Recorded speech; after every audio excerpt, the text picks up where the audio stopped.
Shakespeare. Oh, okay. You got to set the stage here, right? It's raining. There's thunder and lightning outside base camp. Sure. Please hit us with it, Sean. Tomorrow and tomorrow and tomorrow creeps in this petty pace from day to day, to the last syllable of recorded time. And all our yesterdays have lighted fools the way to dusty death. Out, out, brief candle. Life's but a walking shadow, a poor player that struts and frets his hour upon the stage, and then is heard no more. It is a tale told by an idiot, full of sound and fury, signifying nothing.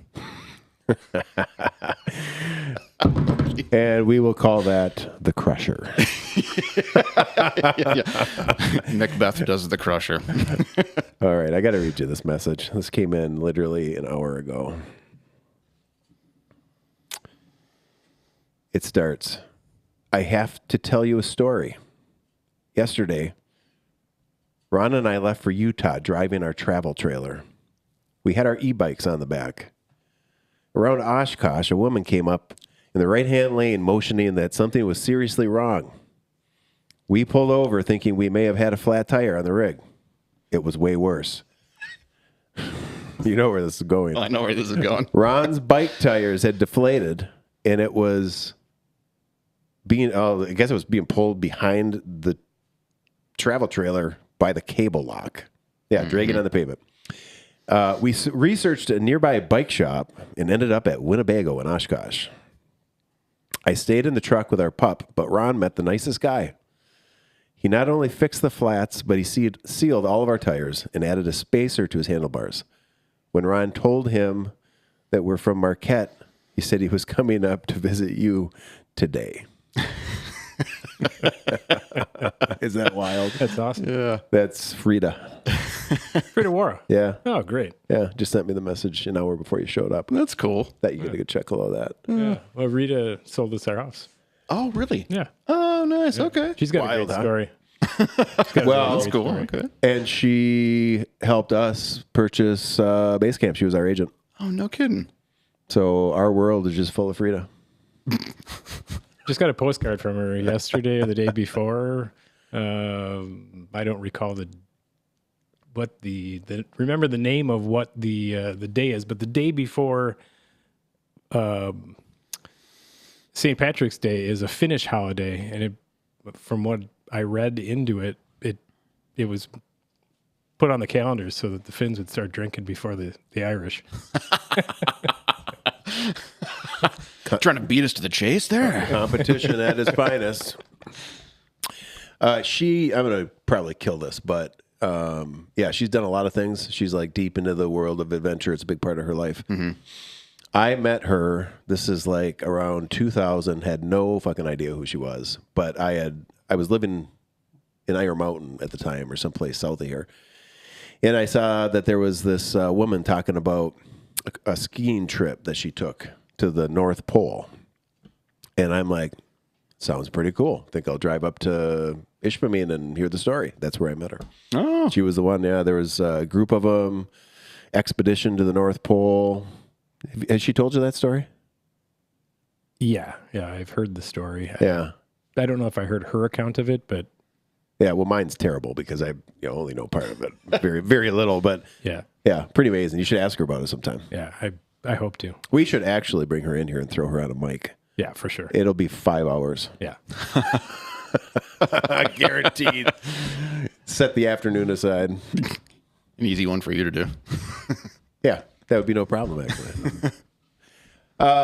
So the message mentioned Winnebago, so why don't we plug the shop? Oh, sure. Yeah, I'm Sean. I'm the owner of Winnebago Bicycle in Oshkosh, Wisconsin. And we're a small little Main Street bike shop that, kind of services the community around us and has a little bit of a extra special emphasis on things like bike packing and touring. How long have you owned the shop? I became owner in the end of October of 2020, so going on like 4.5 years now. So were you were going to that shop at that time during the transition? Yeah, about a Ben? year. About a year prior. Year and a half. Yeah. And you worked there, or right? Or did something there? Yeah. Hung out a lot? Hung out a lot? There's some hanging out and Kept me company. yeah. Because it would have been then. Did I meet you that fall, or did I meet you in the spring? That's when you and I met. Sometime I think, there. yeah, sometime it was after you guys did Project Adventures 1, Right. but before 2. Correct. So, yeah, probably early spring. Yeah, late winter, early spring, I think. Yeah, 21. And that ended up being the whole connection was through Mark with Project Adventures and that first ride around the UP. Mm-hmm. Did you go into the shop actually intending to focus on touring and bike packing? Yeah, it was always kind of my passion for cycling. You know, the prior owner, Ben, he had a more of an emphasis in like trail riding. And myself, I was kind of more of the bike packing touring thing, getting lost on your bike kind of. So that would explain why you've been so helpful. Yeah. In that arena. Yeah, I got a little bit of experience and just kind of some, I feel, well-deserved opinions on the way to set a bike up for that kind of thing. Sure. And that came from what? Experience? Pretty much, yeah. Experience, and then just also being the quiet guy in the room and just listening and asking questions. And A quiet guy in the cycling community that doesn't have a ton of opinions. well, I've got opinions. I'm just quiet about it. Okay, that's fair. That's fair. Well, I don't even know what you've done for bike packing or touring. What's the experience, or what are the stories? I mean, I've just done a lot of outdoor adventure ever since I was a kid. I was involved in the Scouts, and went all the way through the Eagle Scout thing as well, and just had a lot of time in the outdoors. And when I went to grad school in Iowa City, I got a job there at the local bike shop called World Bikes, and they were kind of more of that adventure cycling realm as well. And so I kind of started getting interested in combining bikes and outdoor adventure and turning that into one thing. And then when I came back to Oshkosh, it just kind of grew from there, and I got more experience doing it and went out on my own adventures. Ben at the time let me kind of have the reins for doing the adventure cycling thing in the shop, and I would just plan and lead some routes that I designed. And then in 2019, I rode from Oshkosh to the East Coast, and that took about 3 weeks. And you talk about learning experience. Oh, I bet it was. Like 1,300 some miles or something like that. Right. That'll teach you a thing or two. Sure. What was the route like? It was we rode all together from the shop to Manitowoc, and then it was kind of like the send off ride. And then everyone else rode back to Oshkosh, where I hopped on the ferry and went over to Ludington. And then rode across Lower Michigan and then into Ontario.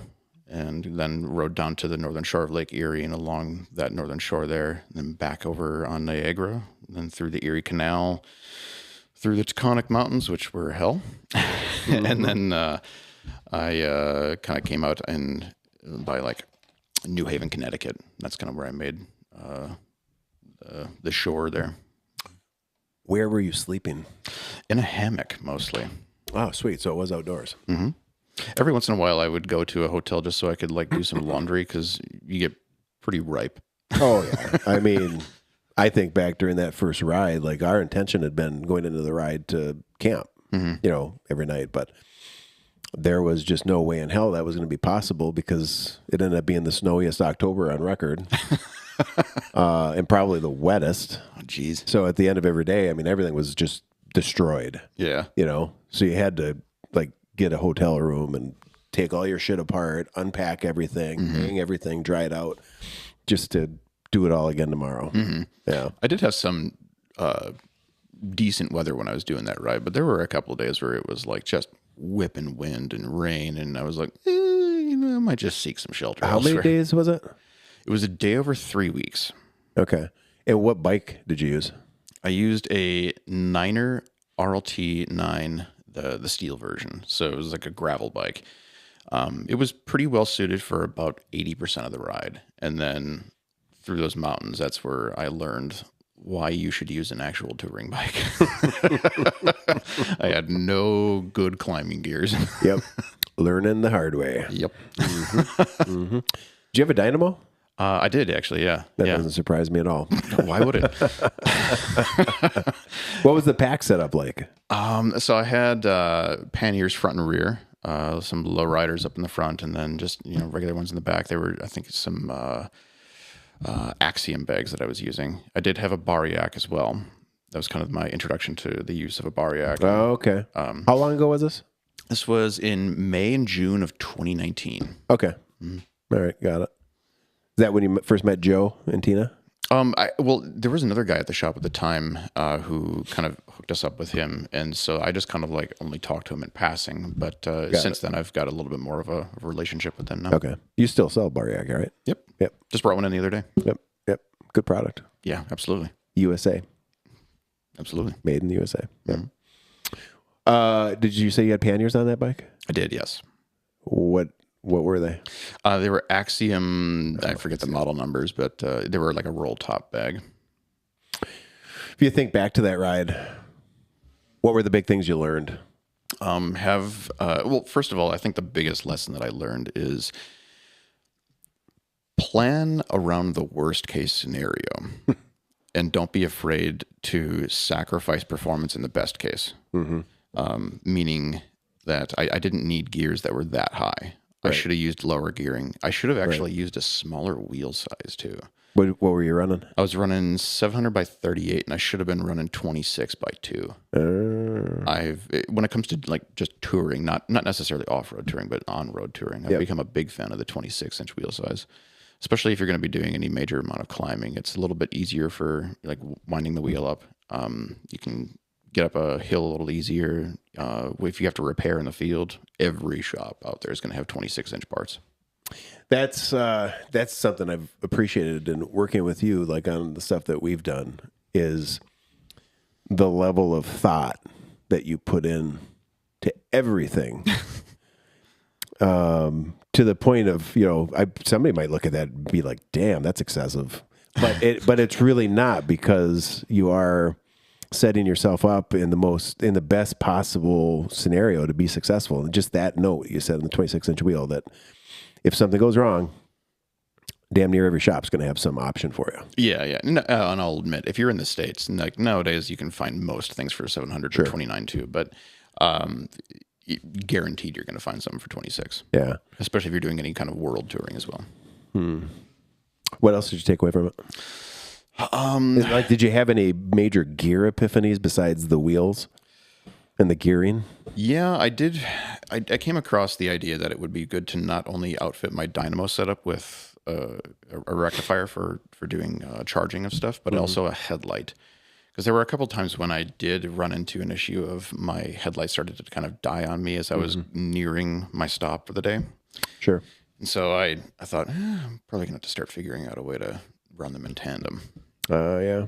Which has certainly paid off. How much of a plan? So here, I'm really curious on this. So it was a little over 3 weeks, you said. Day over. Did you have every single day like scripted? No. Why not? See, that whole tour was kind of spurred on by a weird period in my life when there was a lot of change going on, and there was a lot of loss involved as well. And I think I had left town the day after my grandfather's funeral, and that was just like one of a few things that was going on at the time. So I knew that I needed to get out and like get my head clear. And what better way to do it than get lost on your bike for a few weeks? And so I had a rough idea of where I wanted to be, and it was on the East Coast. I didn't know if it was going to be Maine. I didn't know if it was going to be New Jersey. I didn't know if it was going to be somewhere between. I had no idea. I had inklings about where I wanted to go, and I had general route sketches, but I never really knew day to day. And usually what I would end up doing is when I'd lay in my hammock, I'd plan roughly the next day and kind of like, okay, how far do I think I could get there? All right, what's the best way to get there? And I would kind of go that way. Yeah. But I would allow room for deviation, because the whole point of it was to get out there and to explore and to get away from my tendencies of over planning. Right. We talked about this yesterday. Julie Cunningham was in here. We did a podcast with her. And I think I mentioned, somehow it came up in conversation, that when we did that first ride around the UP, really even the second ride, to be honest, beyond our start date, our start location, and start time, we had no plan. Except for this loose, like a loose ballpark of wanting to average 100 miles a day. Sure. That was it. And our premise on that was, why over plan it? Because by the end of the first day, the plan's probably in the garbage anyway.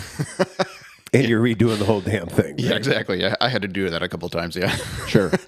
And I had mentioned to Julie that I think sometimes when you, in an instance like that, where you're going to be on your bike for 10 days, or 3 weeks, how the hell do you possibly plan for what's going to happen? You can't. You just can't. Like the only thing that you can really do is make sure that you're prepared mentally for all of the times you're going to have to adapt to the shit that you just could not have imagined was going to happen. Exactly. Yeah. You have to kind of allow yourself give yourself the grace to be able to just like change the plan. 100%. Yeah. And then, I think people get too tied to a plan. And then when the plan begins to unravel or just flat out fucking unravels, catastrophe.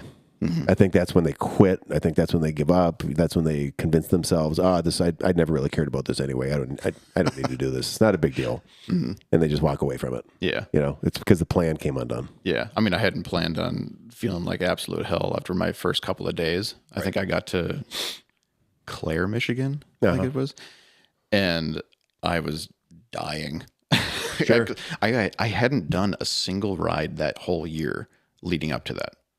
I think I did. Actually, I did one ride, and it was when we went bikepacking to High Cliff in April. It was about a month before, and that's wild. I think you were there, and Mark and a couple of other people. We left from the shop, and we went there. A little bit of on-the-job training. Yeah, pretty much. Exactly. Yeah, you think of people who are coming to do Margie and Crusher and stuff and talking about, I can't do it this year. I haven't been training. Yeah, well, I neither did I. I had faith in my ability to figure it out, and I had been doing a lot. I'm a big weightlifter, so I carry enough muscle where I'm like, I think I can manage it. And if I need to be conditioned, I'll just get conditioned on the way. Yeah. You mentioned, so I didn't know, going into this ride, you had life stuff going on. Sounds like maybe this ride was a little bit of therapy. Oh, absolutely. That was like 100% the purpose of it. Yeah. And, I didn't know this 11 years ago. I know it now because I've lived it. Cycling is absolutely, endurance sport is absolutely a form of therapy for people. So had you always gravitated toward this type of therapy, or was this a new experience for you? It sounds like you were involved with Boy Scouts. Yeah. So you probably did, view the outdoor space at some point, right? Oh, yeah, absolutely. As a place to seek therapy. Yeah. That's always kind of been where I have felt most at home, is in the outdoors. Yeah, I hear that. Yeah. But before it was kind of a strange thing for me to view it that way, because I was immersed in this world of classical music. That was kind of what I went to school for. And, I'd be in a room full of musicians and be like by far the most outdoorsy of them. Oh, sure. And it always kind of felt like the lumberjack just walked into the room kind of thing. Yeah, I can't imagine that a room full of classical musicians is full of, high level endurance athletes and outdoor fanatics. Yeah. Well, I mean, and not that they don't engage with the stuff, but it's not something that they really dedicate a lot of time to, because I mean, the work that you put into that consumes a lot of your time. Well, absolutely. Yeah. I mean, I've always thought that from the time I met you and started to learn about you as a person, first I meet you, you're a bike shop owner, and I'm like, okay, well, there's nothing novel about that. There's bike shop owners, right? There's a lot of them. Okay, cool. And then, we get talking, figure out that you're into lifting, weight training, strength training. Okay, cool. Nothing super novel about that either. There's bike shop owners that I'm sure strength train. You love bikes. You love the type of adventure that Mark and I tend to sort of gravitate to. That's cool. So a lot of commonality. But then when the classical music stuff came in, I'm like, wait a minute, this dude is an opera singer? What the fuck is happening right now? That's where it went off the rails for me. And I'm like, I got to get to know this dude. Yeah, I mean, well, that whole year of like 2019, 2020, when things were just kind of like changing in my life, that was a real hard pivot to go from opera singer to. That's one way to put it. So I've never asked you about this. It's been very cursory conversation.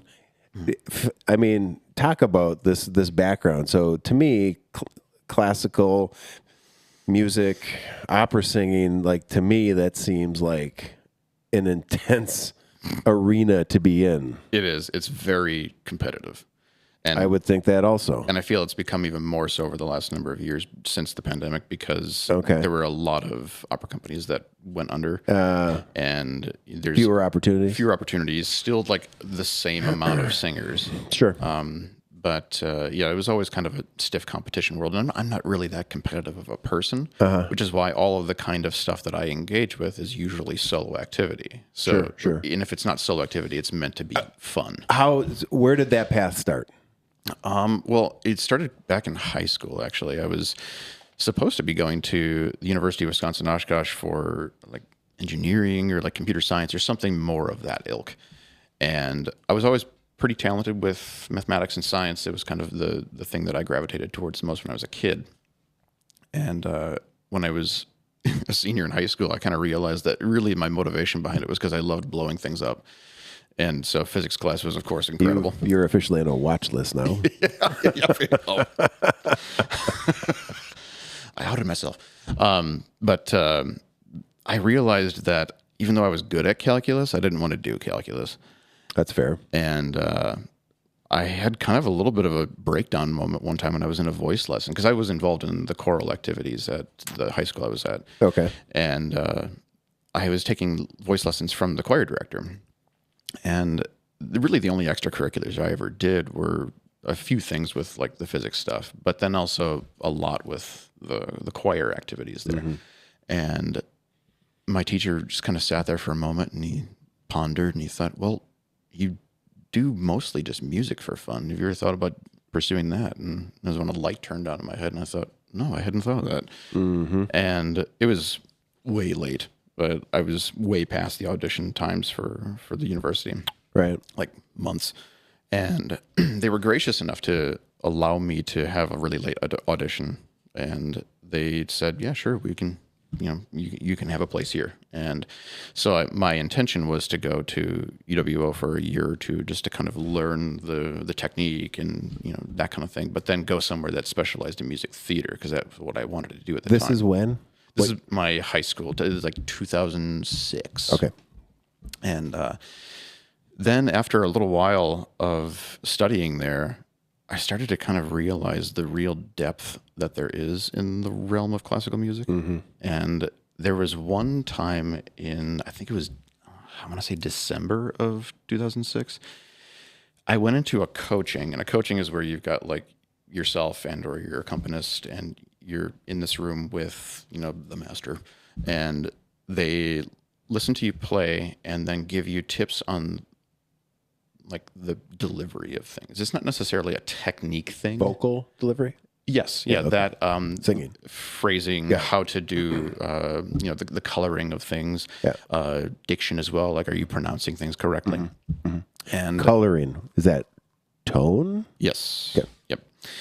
And it's not quite so much focusing on technique because technique is more of like a thing for the relegation for the voice teacher. Okay. And then a coach is kind of more of like the style. Got it. And I was in a coaching with my accompanist's teacher, a pianist named Ellie Kallman. And we brought in this piece by Franz Schubert called Der Lindenbaum. And it's one of 24 songs that Schubert wrote as this cycle called Winterreise, which is 24 songs in German about a guy who gets jilted and then wanders the wintry German wilderness until he goes insane. Bright stuff. Excellent. Yeah. I actually later on that was my graduate recital was a staged version of that, because normally that kind of that set of music you wouldn't stage. It would just stand there in the crook of the piano and like park and bark, we call it. Right. But Park and bark.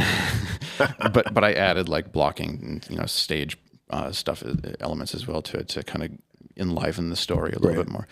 But in that coaching, I don't know exactly what he said, but I think it was just kind of the overall feeling that he brought to it and the passion that he had for this music.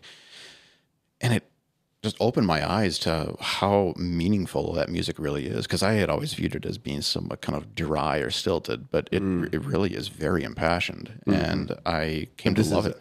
Opera or classical? It's classical music, yeah. Opera is more of like specifically a theatrical thing, whereas art song, which is what I brought in, is a little bit more kind of like an intimate sort of setting where it's usually just the singer and a pianist. But usually opera singers will sing art song all the time. So when you graduated, then what? I graduated and I went on to do my master's at University of Iowa. Okay. And I spent 3 years working there, kind of developing the technique and figuring out kind of my style and what I work best with. And were you competing? Were you singing? There were publicly? competitions, yeah. Occasionally I would enter some. I did get like a few awards along the way, some like scholarship stuff and that kind of thing. And then I started, once I was kind of getting my way through grad school, I started doing the audition circuit. And what is that? What does that mean? It is the definition of a cattle call. Okay. There's this website called YAP Tracker, and YAP stands for Young Artist Program, and it's these programs that opera companies put on where it's kind of like a apprenticeship kind of thing. Trying to find the talent? Sort of, yeah, and also kind of developing skill and giving you experience, because there's a lot that goes into it, and you kind of have to build up a repertoire.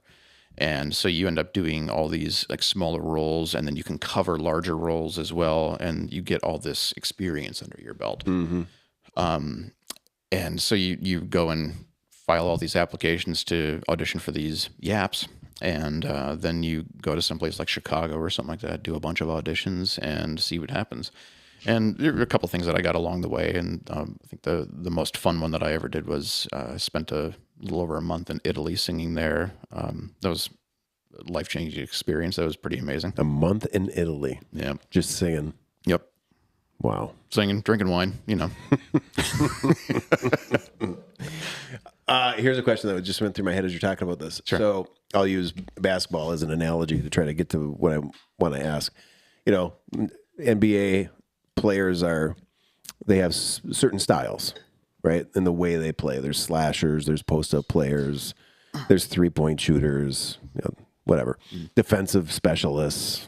In the world of singing, is there such a thing where there's like categories of types of singers? There's a specific word for it, actually. It's a German word called Fach.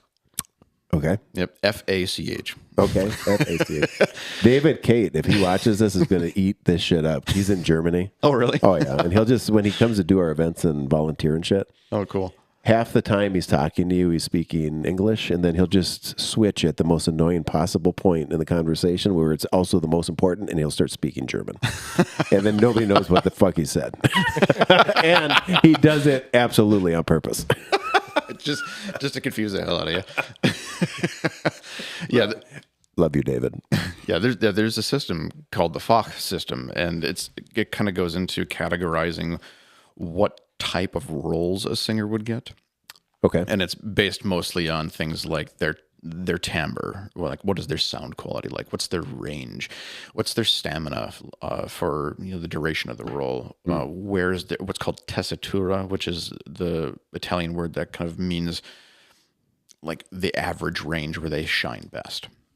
Interesting. Yeah, and there's skill sets that you have to develop. Yeah, and then there's also physicality to it as well. I mean, I think they're kind of moving away from the physicality thing nowadays to kind of expand the realm a little bit. But you used to have like heroic baritone would always have, they'd be a tall guy, big barrel chested kind of thing. You'd have to look the part as well. So there's a lot of categories that are in the opera world. I mean, you'll have different ones for different types of sopranos and different types of tenors and all kinds of stuff. And where are you? I was a lyric baritone. Lyric baritone. Yeah, so that's kind of like, it's the most common of the male voice types. Okay. And it's usually played by, in your younger years, you got like the roguish kind of character. That fits. There you go. A little bit more of kind of like a party guy. And then as you age, you start to become more of like maybe father figure or authority figure or the evil guy or whatever. Yeah. And then in America, there's kind of a history of a lot of baritones being the actual like main lead, like the romantic lead. Is it different overseas? It can be, yeah. I mean, the Italian tradition usually always emphasized like the role of the tenor being the romantic lead. Why? Is there history to it? Probably some sort of cultural thing. I How, think how culturally different is it here versus over there? honestly, not terribly different. There's some differences. I actually I will. You'll appreciate this one. So I got a gym membership when I was there. Okay. In Italy. Yes, because I'll be damned if I'm going to stop, making gains. Roger that. And I think the week before I left, maybe 2 weeks before I left, I had pulled 405 for the first time in my life. And I squared up the bar and I was like, all right, I got to get this one rep and then I'll allow myself to go.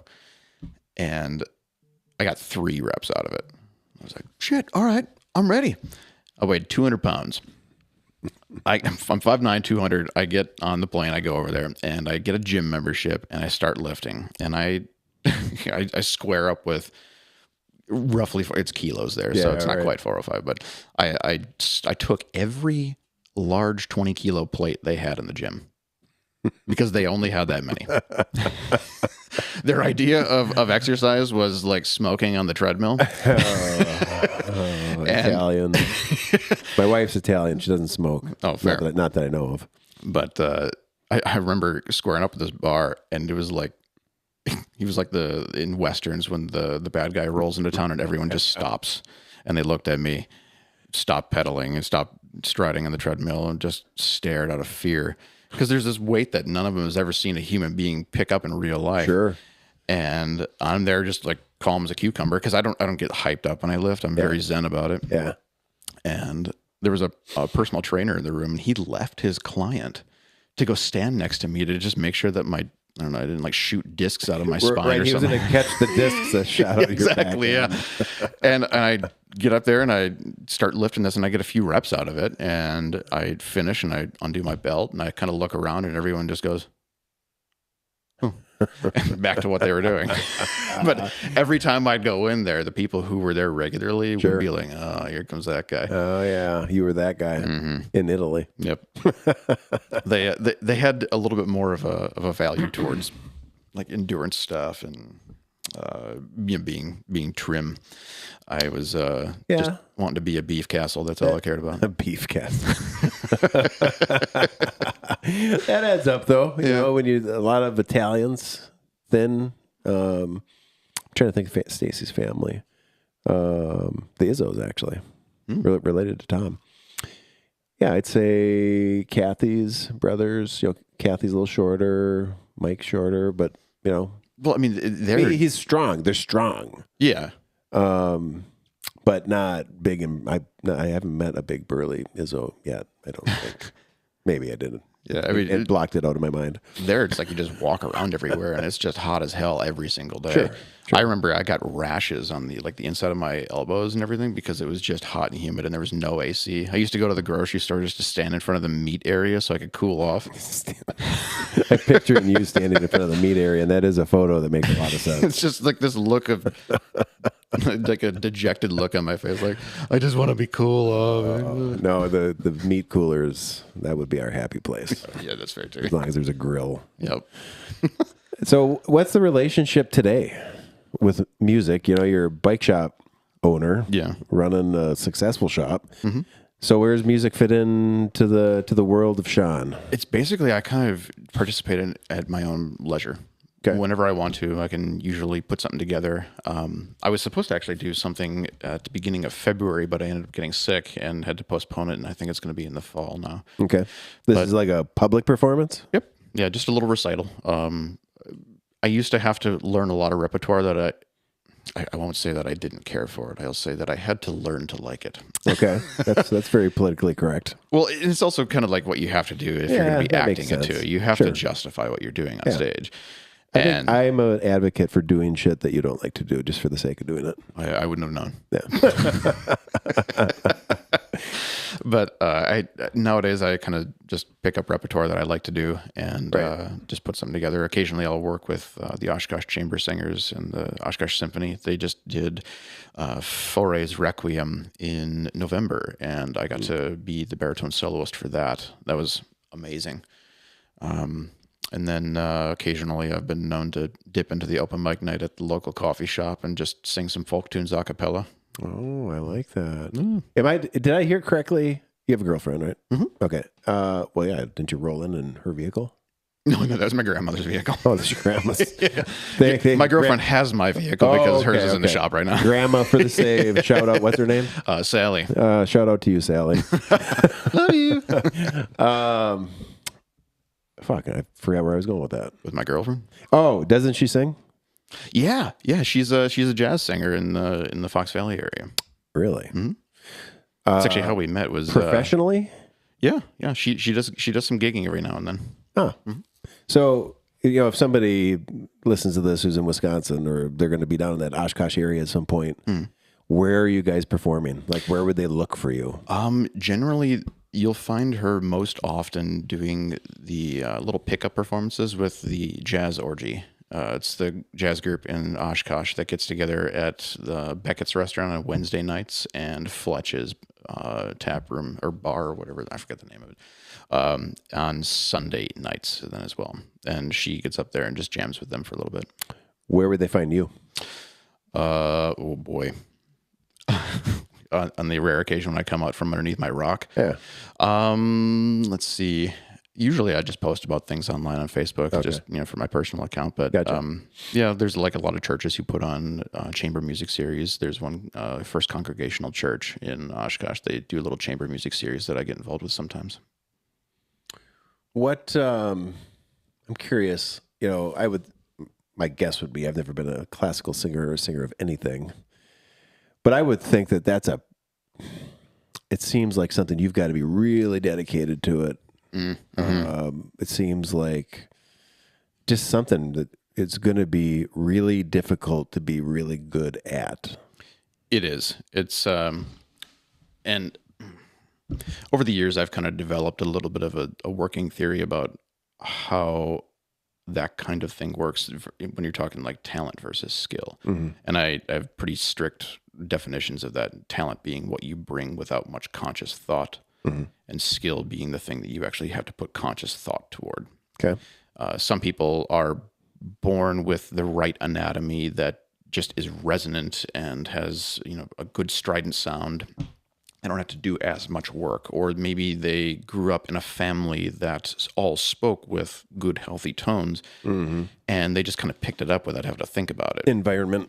Exactly. Sure. But then there's skill, the thing that you actually have to work on. And generally speaking, in my opinion, I like the method of teaching voice from 100 years ago, where you spent the first 3 to 5 years just kind of building the voice, not learning to use it, building it, because you actually create changes in the anatomy of the throat. There's actually muscles that are involved. The vocal folds, the thing that actually vibrate to make the tone, it's a muscle. Okay. And just like muscle, it can hypertrophy. Sure. It can also atrophy. Using it. Exactly. And so learning how to develop that musculature, how to strengthen it, how to enlarge it, how to condition it for long-term use. Do you just strengthen it through singing? Pretty much, yeah. I mean, usually what I would always do for myself and for my students when I was teaching is isolate, just start with long tones. Just sing one long tone, and then that itself is like a contraction, and then relax, contract, relax. And you're basically just doing sets and reps at that point. Vocal reps. And that's what I called it. I mean, that's what it sounds like. Exactly. I mean, and I always used to draw comparisons to lifting because that's my other big hobby that I am involved with. And so I'd always find lessons to be learned from that I could apply to singing. So has lifting been a lifelong endeavor, or when did you pick it up? I picked it up actually my first year of grad school. I was never really too interested in putting work specifically towards physical development. If it ever happened, it was always kind of as like a tangential thing to, say, like outdoor adventure. Right. But I always loved like climbing trees and hiking and all that stuff, so that always kind of helped. But I was never really dedicated towards physical development until I got to my late college, early grad school. My buddy Christopher Ulrich, he was like, "Hey man, you want to do P90X together?" I remember that. And I was like, "Sure, why not?" That was the rage at one time. Oh yeah, that was the rage. And I think we did one workout together, and then the next time we were supposed to get together, he calls me and he goes, "I can't, man." I'm out. And so then I continued on and just did it a few times myself. And then when I was in grad school, I met this guy that I worked with who was going to school for being a personal trainer. And he needed experience in getting, clients under his belt and learning how to train people. And he's like, "You mind if I just train you for free?" And I was, "Sure."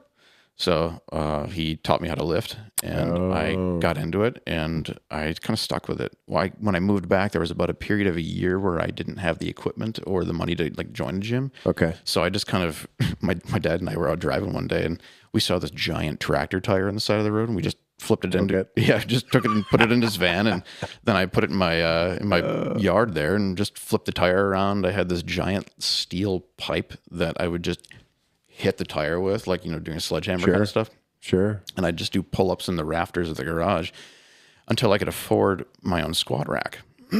And my grandmother has this garage that wraps all the way around the back of her house, and she didn't use the back half of it for years. And I was like, "Hey, do you mind if I, take that for my gym?" She's like, "Sure, as long as you can like help me out with computer stuff along the way." So I became IT guy for grandma, and was able to get a gym, and I think I've been lifting in that gym since September of 2015. I'm picturing you with your tractor tire and doing pull-ups in the rafters with the soundtrack from Rocky 1 playing in the background. So grad school, you said, is when you picked it up. Yeah. And then since then, hard charging. Yep. It's been pretty consistent. I've had layoffs along the way, from like when I did the tour, I lost a bunch of weight.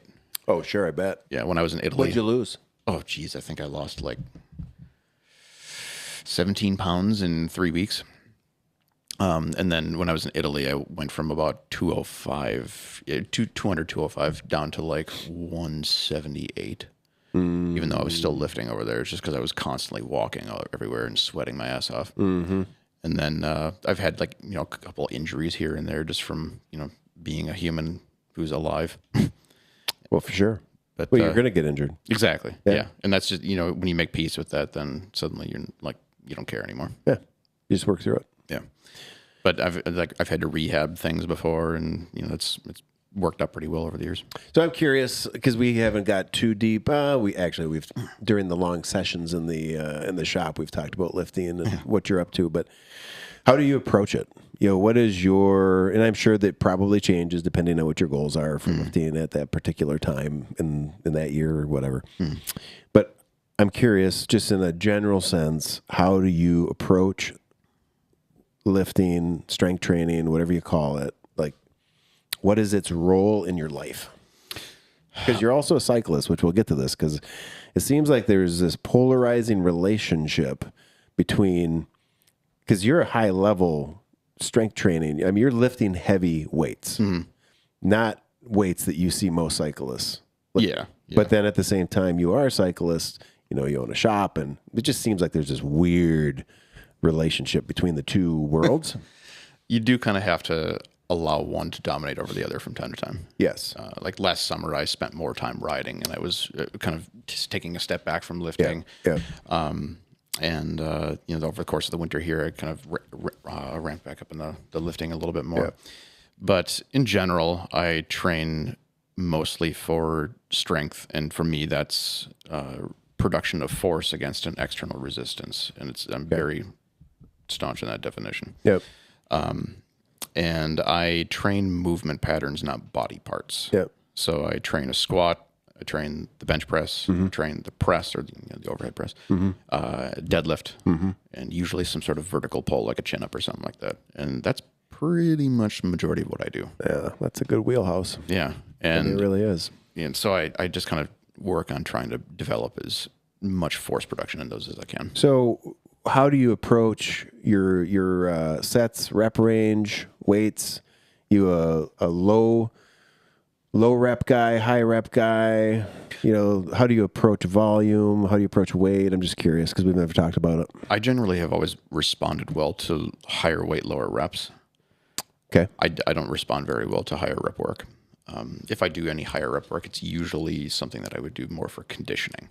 Sure. And like endurance, more endurance. Yeah, exactly. And the rep range that I usually respond to the best is usually 5s. Okay.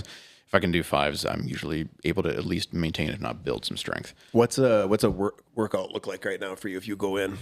Let's see. Like, talk me through the exercises, reps, sets, weights. Just yesterday morning, I went in and squatted 345 for 5, and then 2 more sets of 5 at 310. Okay. Squatting's not really my emphasis right now, so that's just like what I do to hold on to what I got. Sure. And then I bench 4 days a week because I have a goal of benching 405. Okay. And so I did some Larson pressing, which is where you basically just lay down and do flat bench press, but without your feet on the floor. So then you get no leg drive at all. And I was doing sets of 6 for that. Feet are up on the bench? No, just like legs straight out. Straight out, okay. Yep. And I was doing sets of 6 at around like 265, I think, for that. And then I was doing a paused deadlift, sets of 4 at 365. And right now my big goals are the bench and then also a 500-pound deadlift. So like my deadlift day, that's kind of the day that's really different because I don't respond well to high volumes of deadlifting. It taxes the hell out of me. Okay. Meaning what? Just from energy level or back pain? No, it's a draining lift. It's out of all the lifts, it is the hard, at least for me anyway, it is the hardest to recover from because it's the workout. No, if I do one heavy deadlift workout, I can't even touch the deadlift again for like a week. Wow. Okay. And then if I'm like really gassing it up, like if I did like 4 sets of 5 or something like that, I wouldn't be able to deadlift for like 2-3 weeks.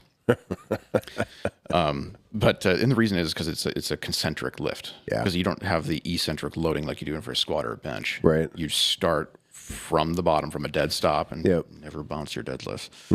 And it's all that concentric work just fries the nervous system. And so I get really tired after it.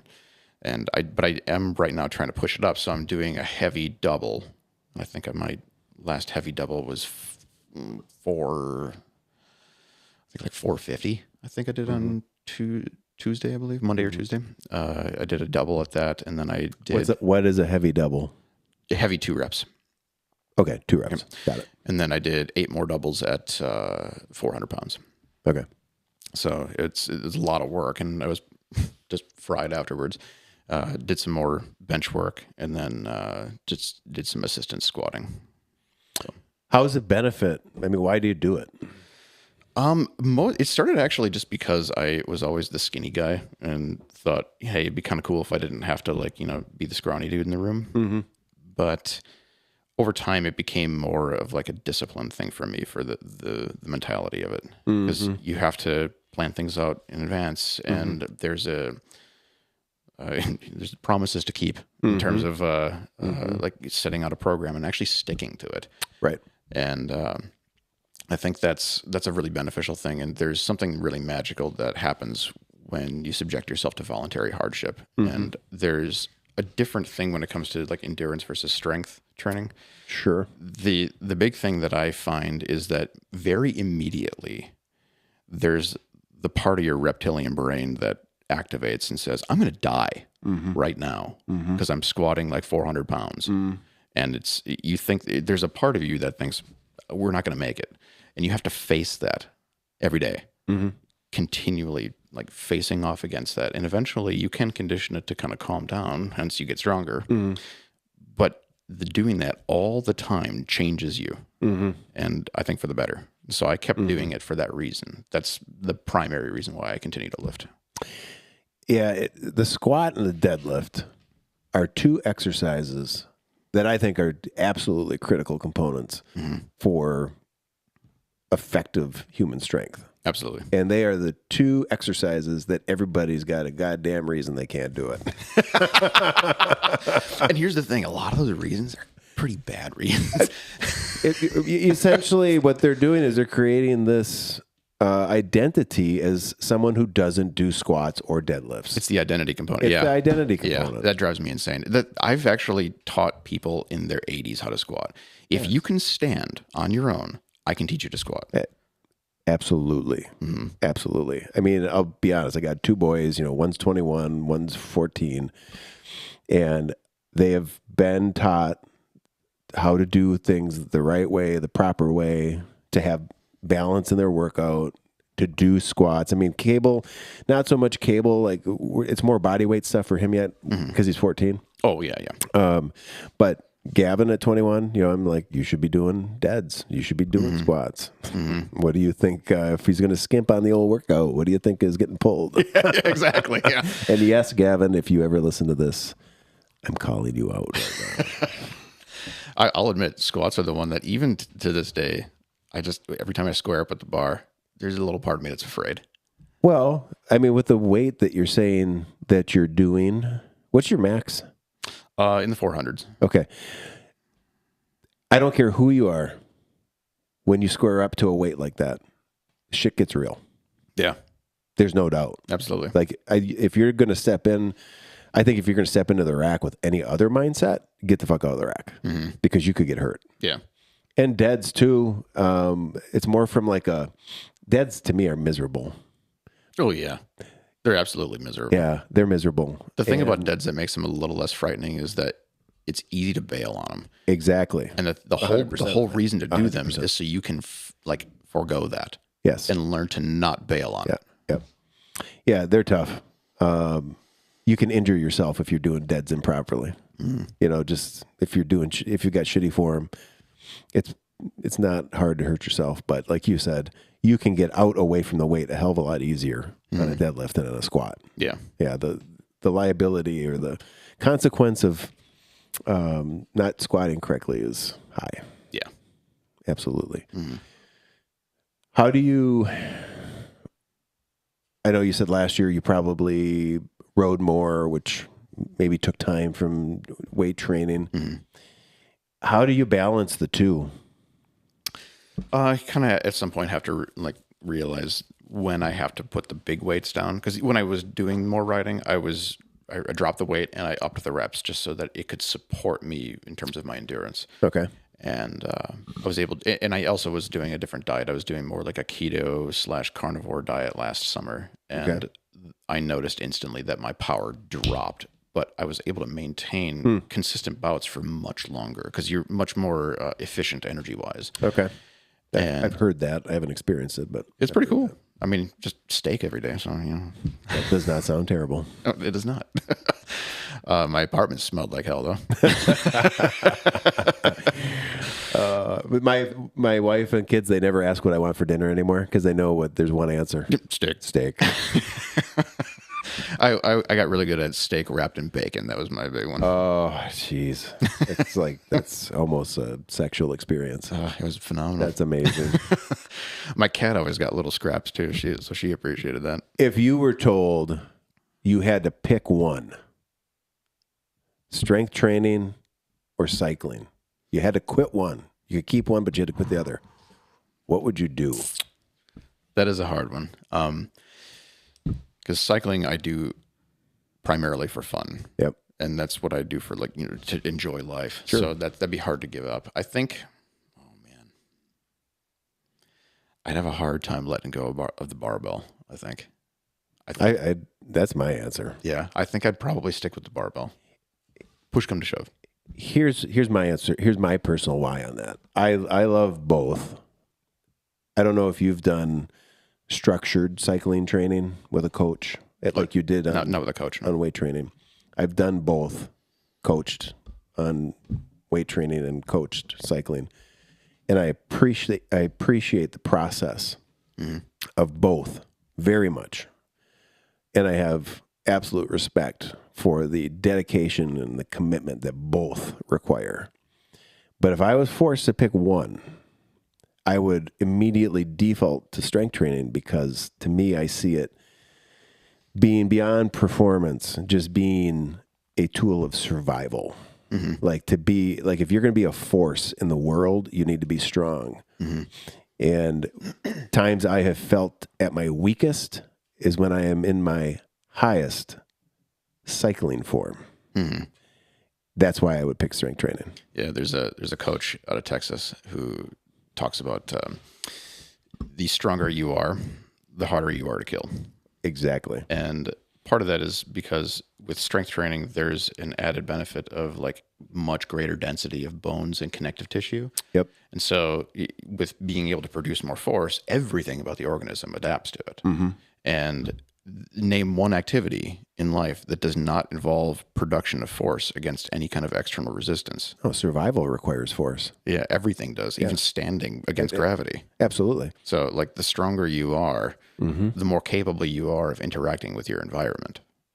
Without question. Now, sure, there might be like diminishing returns at some point, and some world record lifter might have issues like wiping his ass or whatever, but Ronnie Coleman. yeah.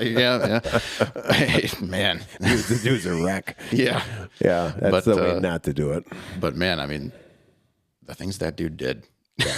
Yeah, it's fucking crazy.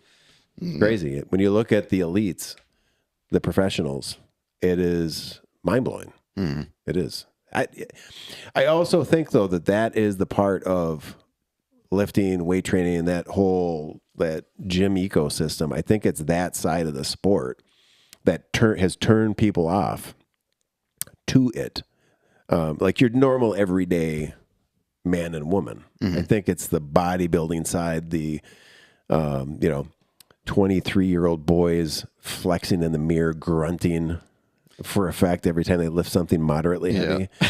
That's why I don't listen to public gym anymore. Yeah, I will say, I'll give a tip to Anytime in Harvey, because that's where I work out, and that gym has a really good culture. Good. I've been in a lot of gyms that don't, and I think that's also why the culture at this Anytime actually stands out to me, because I've been in just bad places where it's like, God, why am I here? And it's because I didn't have any other option. But yeah, that place that's got a good vibe.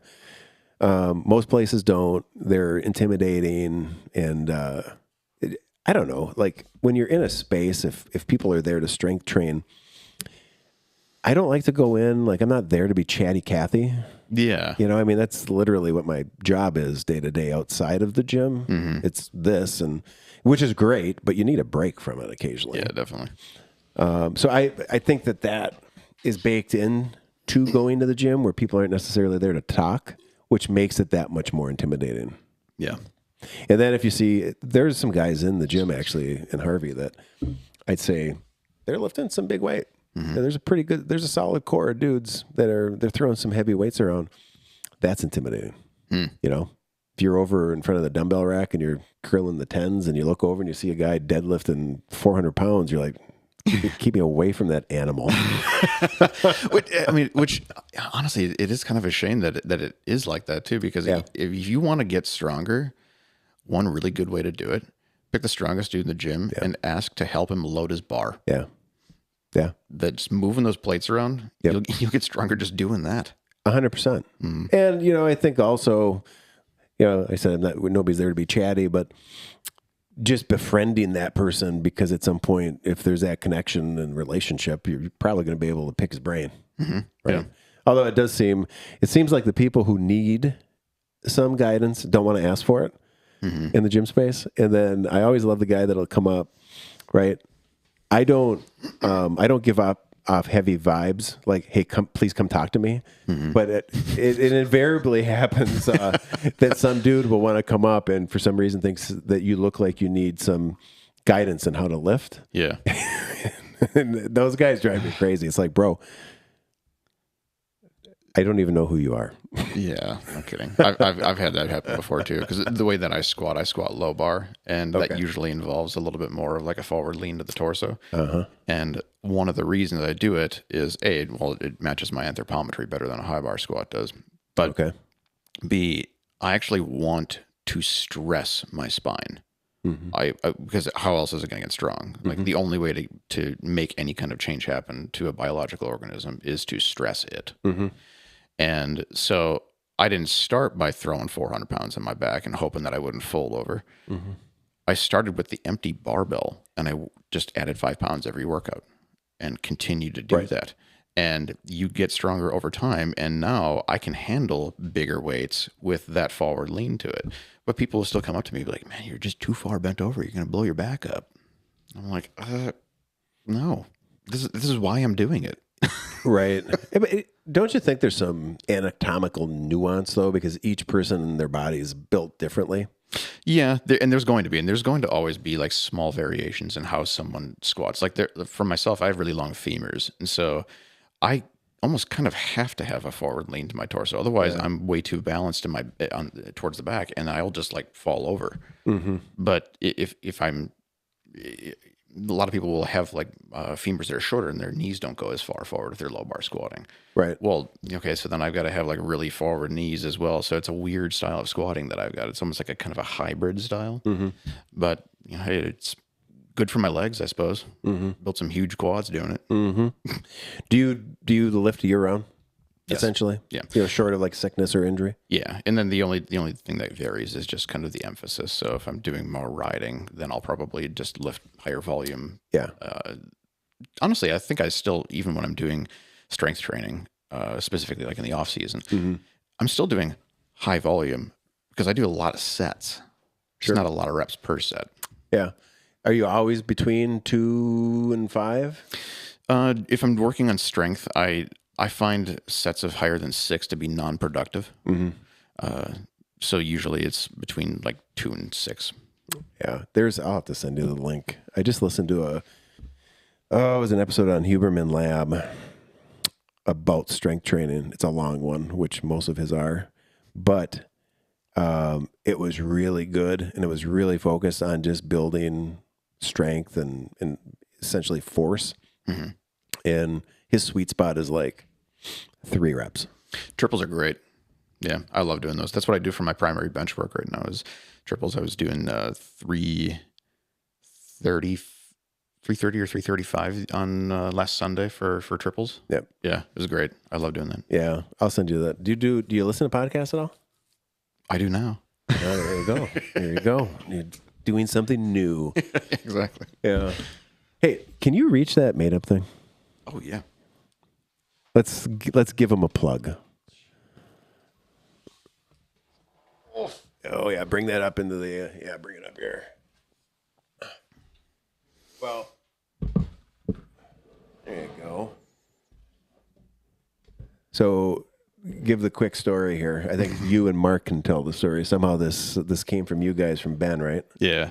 Ben, the guy who opened Winnebago Bicycle, he over the last year or so has been kind of working on a little side hustle where he's building really cool things out of wood.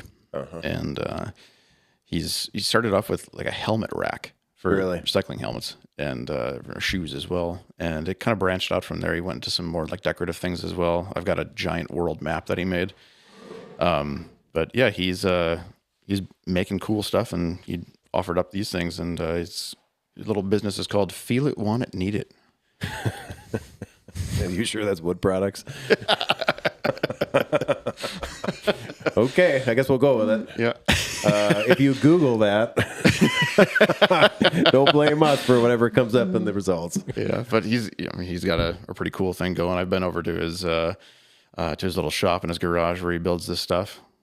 Pretty cool. So it goes on a French cleat system, right? Yeah, exactly. Yeah, so we can little strip of wood. Once we get it up on the wall, we'll be able to move the stuff around and show it off. Yeah. Yeah, that was pretty cool. Yeah, definitely. Yeah, sure. We're going to shift a little bit because I want to remember to ask this. The cycling industry.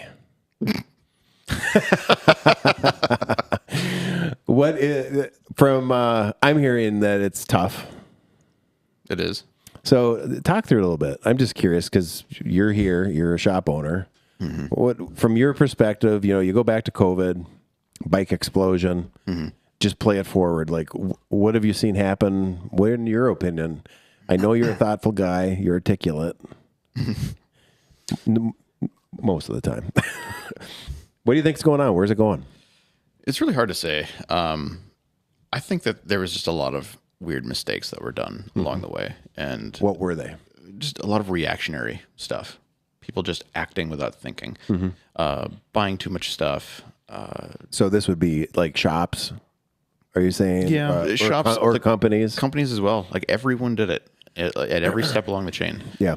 And I think when the pandemic happened, my whole thing that when everyone's saying, "Oh, this is going to happen. This is going to happen. The world's ending." No, it's not. For me, the line, I forgot who told me this, but somewhere along the way, someone much wiser than I said, never underestimate the human desire to maintain the status quo.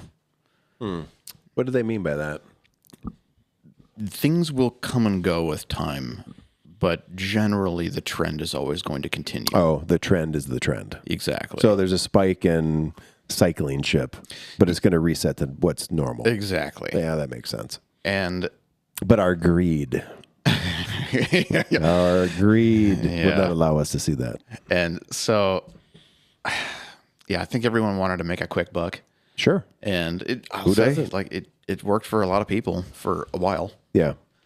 But in order to get any product, both companies and then shops as well had to buy way more than they normally would just to get a spot at the table. Yep.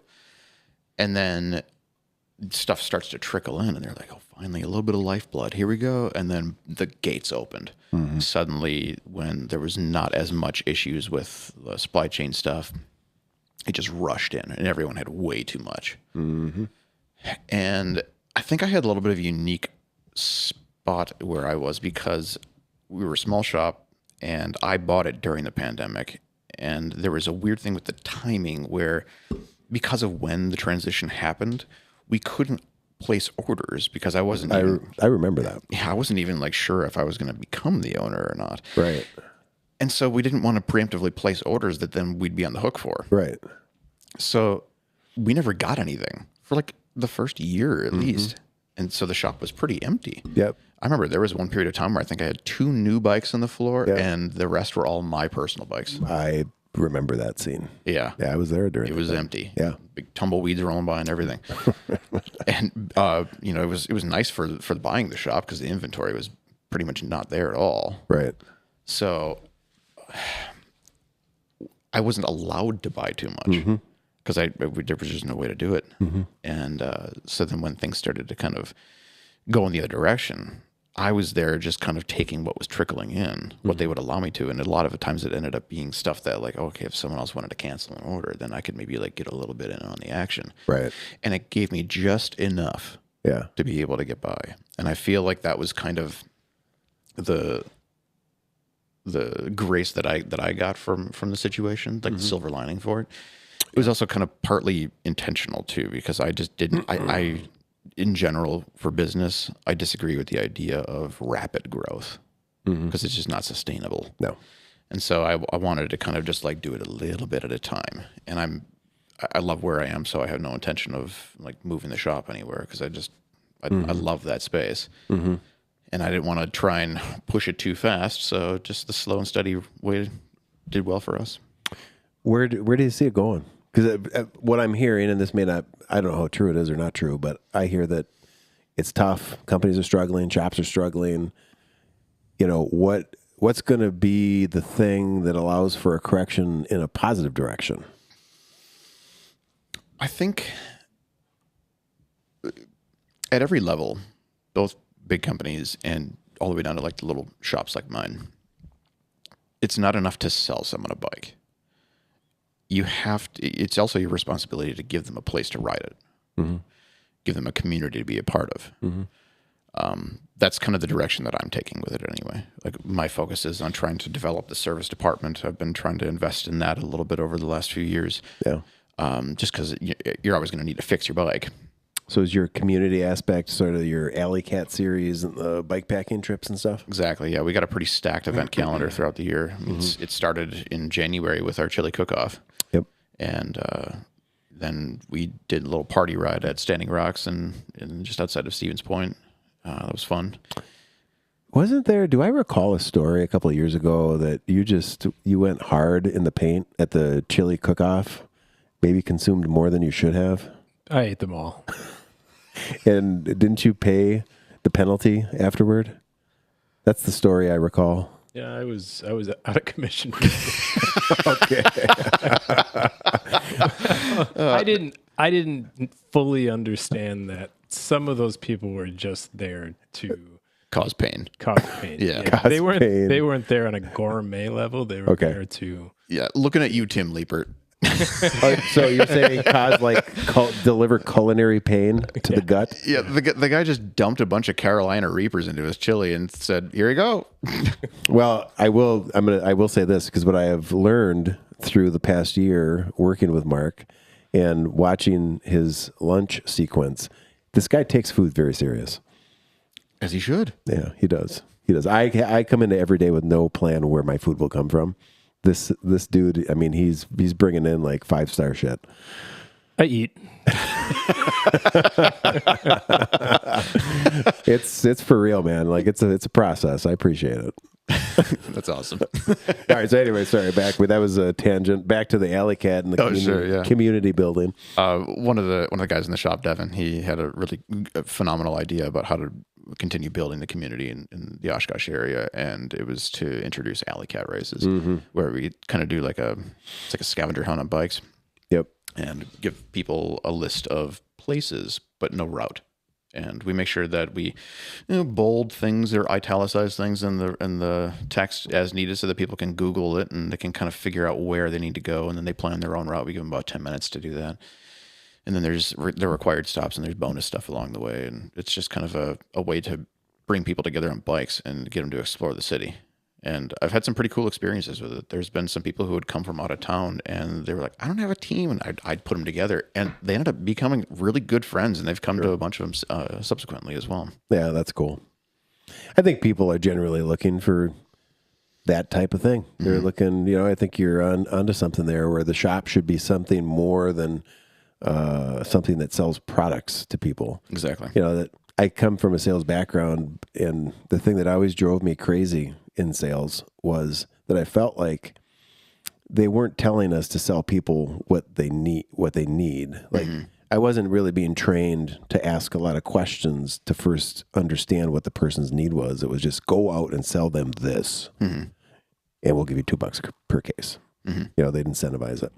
Like when I was in the restaurant business, this drove me crazy.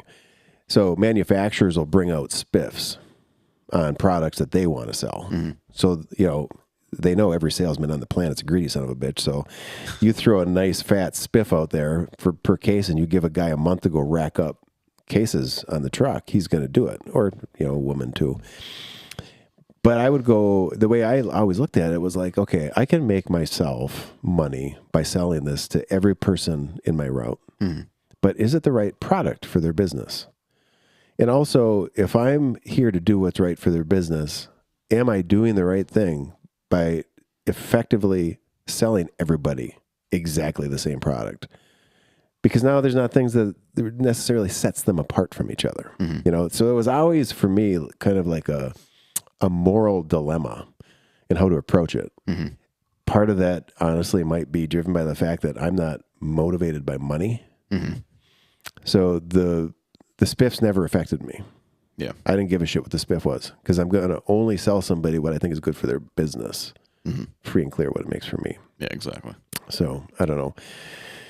Going back to that inherent greed within the spirit of man. There's been times where I've had to be protective of what I knew I wanted to do with the shop for if companies come by and they want to sell some bikes to us or something like that. And I'm like, I'm not going to take it. I know that's not going to sell here and it's not what my community needs.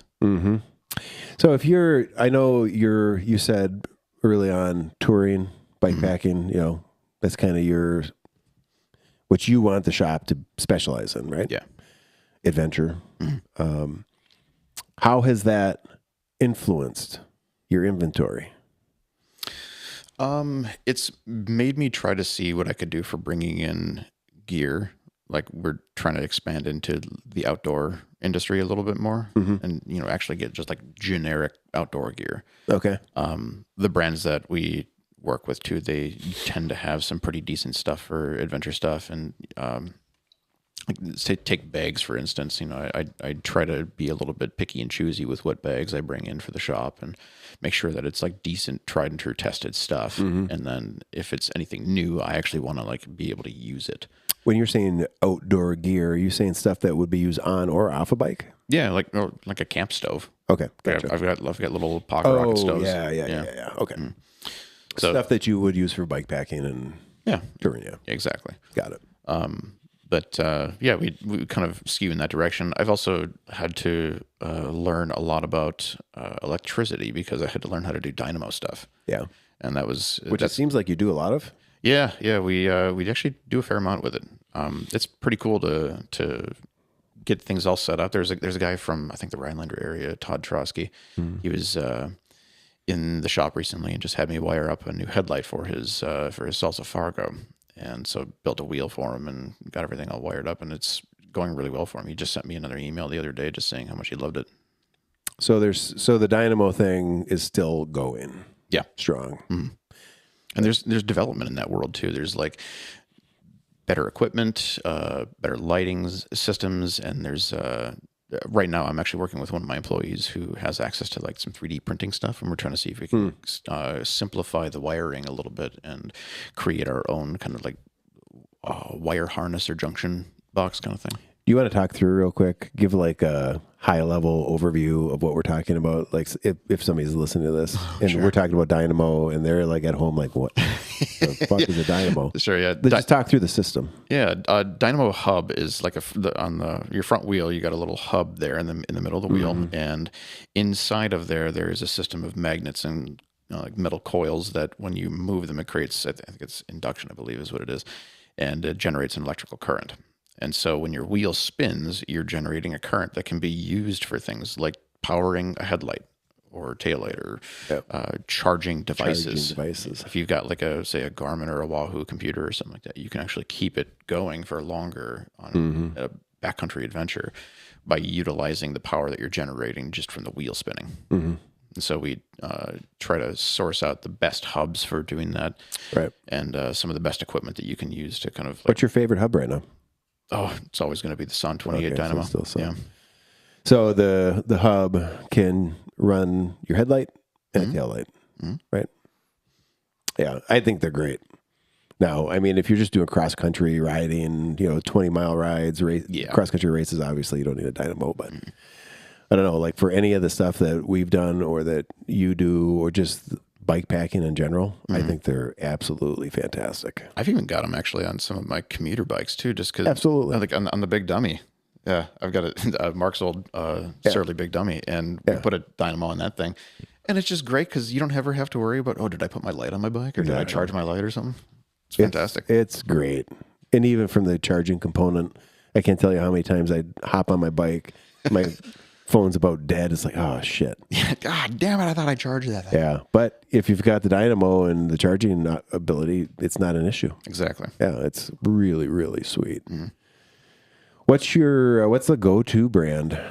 Your adventure brand or whatever you want to call it. For bikes? Yeah, just for bikes. Like if you're setting somebody up for bike packing, what's your lean?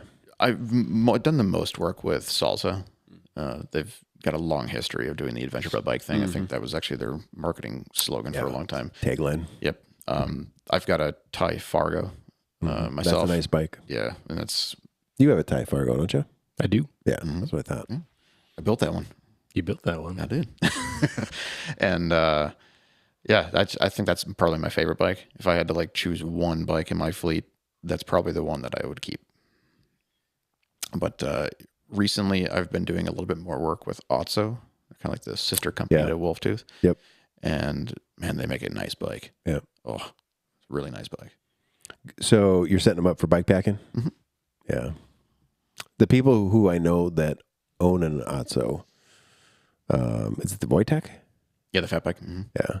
They like it. That's what I've got too. Yeah. They like it a lot. I've also got a Ty Warwick as well. They're like gravel bike. Yeah. That's a really nice, really fast bike. Wolf is a cool company. Absolutely. Yeah. Yeah, we love them. Yeah. They've got some really cool, innovative stuff. Yeah, they do so many cool things. And it's really nice too for getting an OhhSuuurre bike because you can just like go in there and configure the bike that you want. You can choose all the little colors for the little like headsets and all these other little bits and bobs in the bike. Really personalize it. How do you make your shop? We were talking earlier about the gym being kind of an environment. Sometimes it's intimidating and there's a barrier of entry if you're new to a gym or if you're new to strength training, because everybody knows who the new guy is in a gym, right? It's like they have a light Yeah. over the top of them. It's just, you can't avoid A bewildered look. Yeah.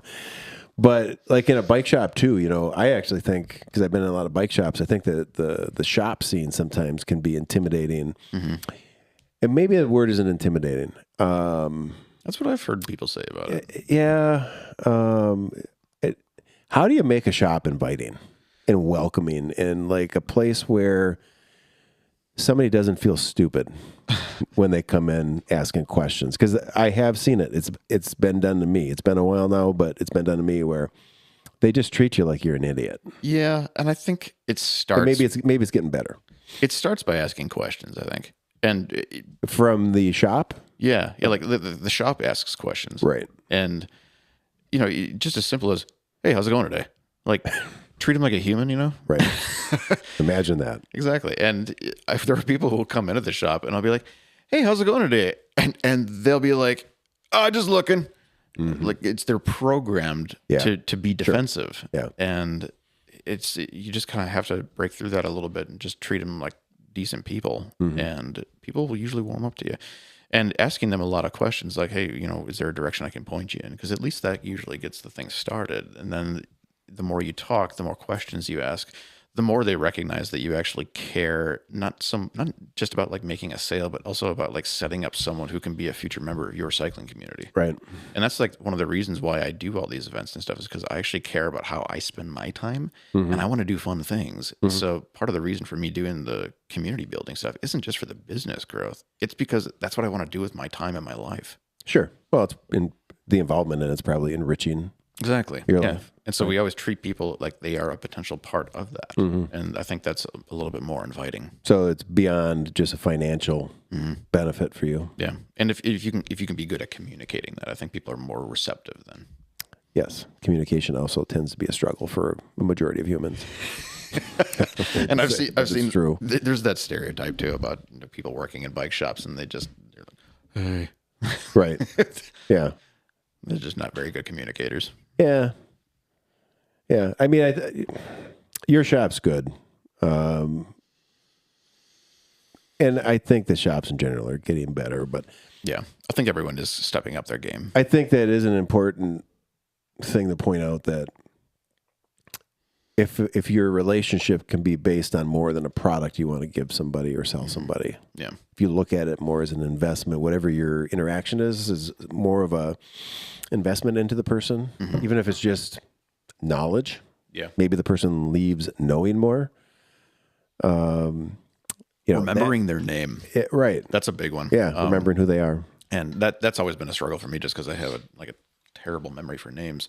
But once I started working on it a little bit more, if you can remember someone's name, that they feel like they're welcomed back home. Yeah. It's actually fascinating. You bring that up because with running events, I don't even know how many thousands of people I've met.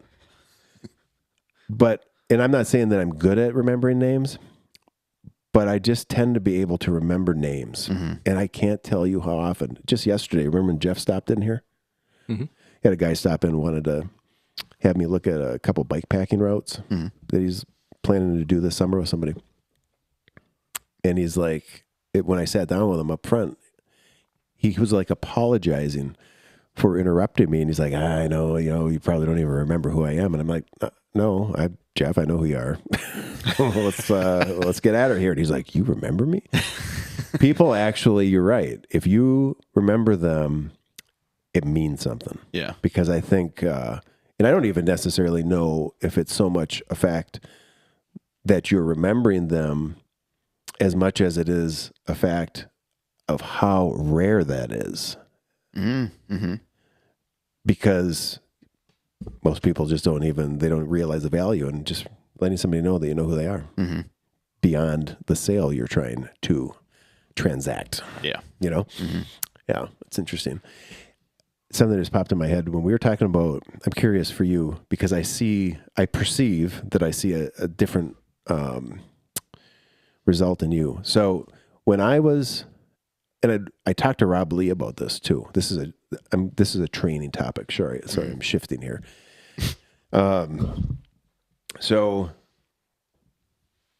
when I was not weight training much, kind of got away from it, and I was just laser focused on training on the bike. Yeah. I felt like that type of training, for whatever reason, left me, well, weaker. But it left me calmer. It left me less aggressive. Talking like my personal energy that was, I believe, tied to the type of training and activities I was engaging in. Sure. End of a ride, 2, 3, 4 hour training ride, whatever it would be, you're just sort of relaxed, chill. At the end of a long lift session, I usually get what I call the doom. Okay. And that's just where I couldn't be calmer if I tried. Interesting. Yeah.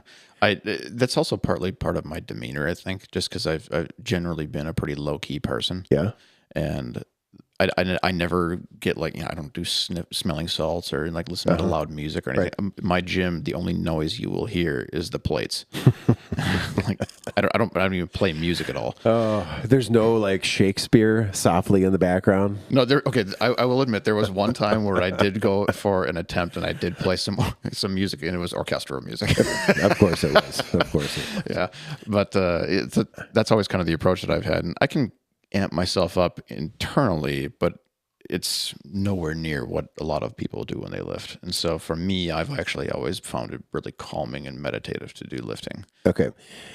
So so far we're in alignment then, because after lifting, I'm lifting 5 to 6 days a week, occasionally 7, depending on what I'm doing. But let's say 5 is probably the steady. Sure. If it's 6, it's because I like to go with the boys too. Mm-hmm. So I'll find something to do on that 6th day, just so I can be there, not stand around looking at everybody like some weirdo. But coming out of lifting, yes, I'm relaxed. I feel good. It releases those positive hormones. Mm-hmm. I can go into the gym on a tough day or a busy day, feeling like total garbage, convinced I'm going to have the shittiest workout of all time, and come out of it like, God, thank God I went. I feel so good. Isn't it weird how that happens too? I know. It's like I've gone in and I've just felt like absolute hell. I've been sick and I've absolutely stayed up too late. Yep. You just feel like death. Yep. And I've gone in and PR'd. Yeah. And then even if I didn't, I could still at least set a goal about how to make that a productive training session. Yes. When Ryan Brang was the first person that we brought on the podcast, this I don't know, a couple weeks ago, and I had mentioned to him, because we got into a conversation about training and weights and stuff. I told him, this is about getting cable to go. And sometimes kids don't want to do what they should do. They don't want to go to the gym. So there's some coercing that has to take place. But cable, what I told Ryan was, the days he has felt the worst and was the least interested in going have almost always resulted in the days that he set a PR. And I would love to understand what the trigger is in that. Is it just like, I'm going to spite Dad because that son of a bitch made me go, and he's just like, rah, rah. I suppose that could be a motivator, yeah. I mean, I don't know. But it is true. But he has. I've seen it. I can't say that that's worked for me, but it has definitely worked for him. Yeah. So I'll wrap full circle here with where I was going with this is now when I'm not really on the bike much at all, I don't think I've ridden a bike since August. So I'm in a full on, just straight training. What the fuck was that? Oh, was that me? Was that my deadlift PR? Yeah. Yeah. Okay. Did you send that to me? No, it was a squat, I think. Yeah. I may have, yeah. I didn't mean to. Yes. I think that was when I first squatted 405, I believe. All I remember is a video of you lifting something really heavy, and that was the Yeah. It was like the one time I got really amped up. Oh my God, that's funny. Captain Caveman. Yeah. So in the full lifting cycle, yes, I come out of sessions relaxed and feeling good, but now the impact it has on me in my daily energy. Mm-hmm.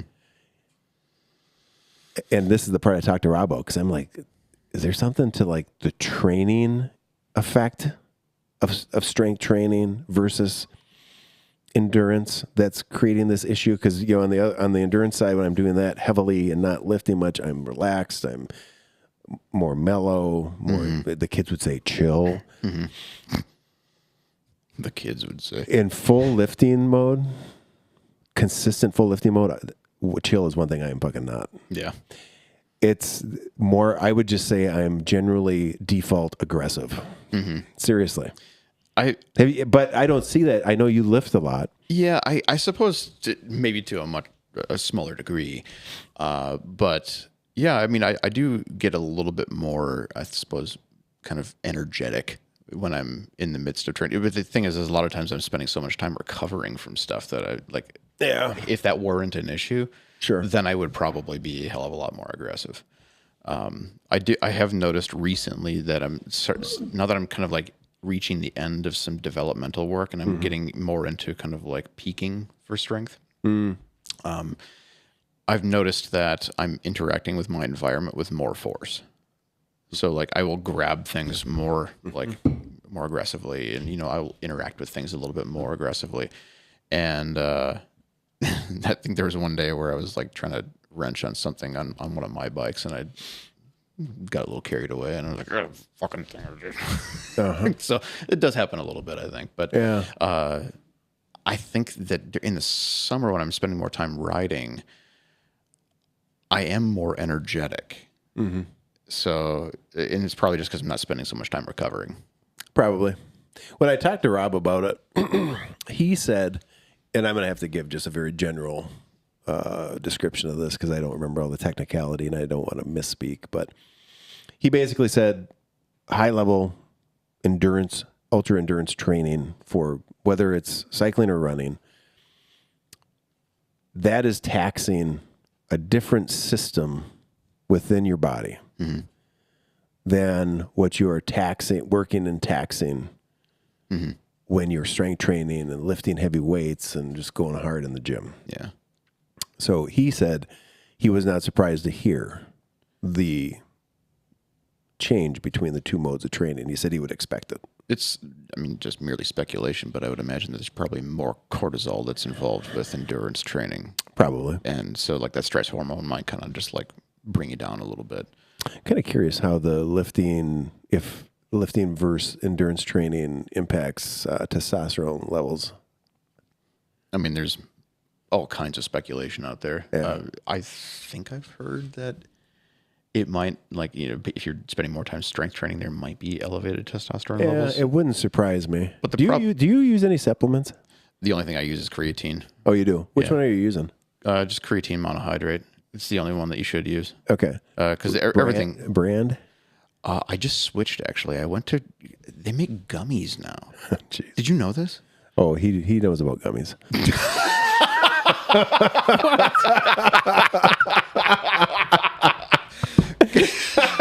Come again? Creatine gummies. Yeah. Oh, yeah. What do you think I'm talking about? Yeah. Creatine. Of course, creatine. What's so damn funny? I don't know. But yeah, they make them in like a gummy form now, and so that's what you're taking. That's what I just started taking that, and it's been a lot nicer just because with regular creatine monohydrate, you just got that powder that you just like, mix in, and it's tasteless. It's you got it doesn't mix well, and for me, I don't really care about texture, but the thing that honestly was the most inconvenient with me about that is I fucking hate doing dishes, and so like dirtying a glass, like every time I look at anything that I consume, I'm like, yep, that's another dish. Yep.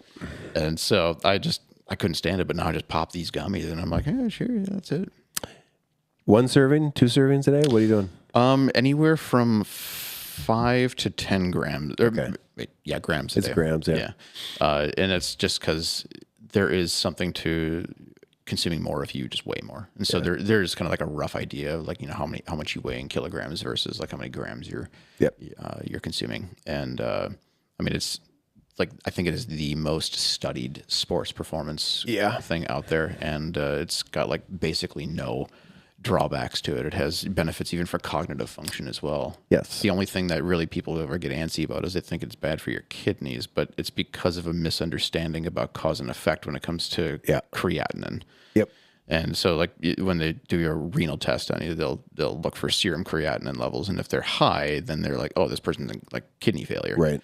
Well, taking creatine elevates serum creatinine levels. But the thing is that doesn't indicate that's not the cause of your kidneys failing. Right. That's a result of it. Sure. So it just kind of masquerades as something else. Yeah. My oldest, Gavin, he had started taking creatine.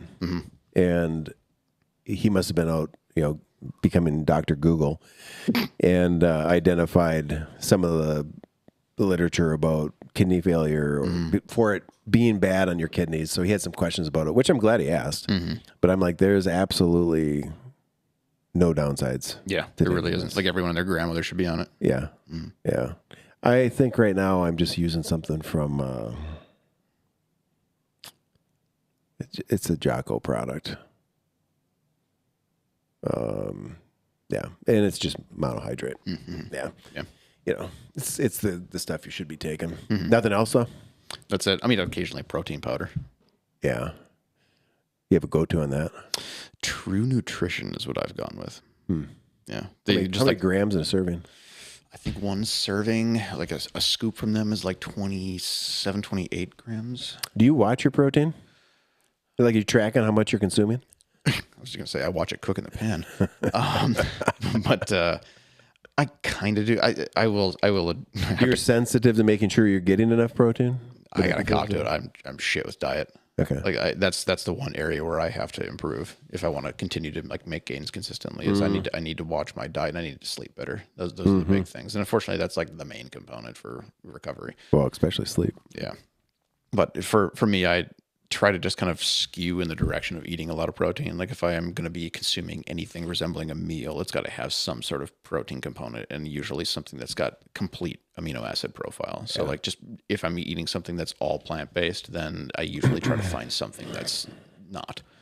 And then that way I can make sure that I'm getting all the amino acids that I need without having to do a lot of work. If you don't go steak, what's your backup to steak? I got really good at making chicken tenders in my air fryer. I think eggs is a really, really big one for me. Yeah. I eat a lot of eggs, and as expensive as they are right now, it's still relatively worth it for me just because there's so many great things I can make with them, and they're delicious. They're very good for you. You'll eat them all day? Oh yeah. There have been times where I've consumed like 12 to 15 eggs in a day. Yeah. My wife started getting eggs from, this was somewhat cost driven, but also just how quickly we go through eggs. Somebody in our office is raising chickens. Yeah. So we've got eggs coming from her. They're actually really good. But yeah, we burn through eggs. It's crazy. If we boil a dozen eggs, that dozen is not making it through the day. Shit. It's not. It's hiding in the back of the fridge, quivering because it knows it's a wanted man. They're coming for me. Yeah, no, we hit the eggs hard. Chicken, yeah, chicken is kind of a, my wife loves it. The boys like it too. I do like salmon a lot. Yeah, I was gonna say salmon. Black and like a Cajun style, kind of like blackened salmon. Yeah, like the Delft. Have you had the salmon or a salmon entree at the Delft? I have. It's so good. They do such a good job on the salmon over there. It's amazing. And they still have salmon on the new menu too that just came out. Yeah, love salmon. What else? Other protein. Any weird proteins you're into?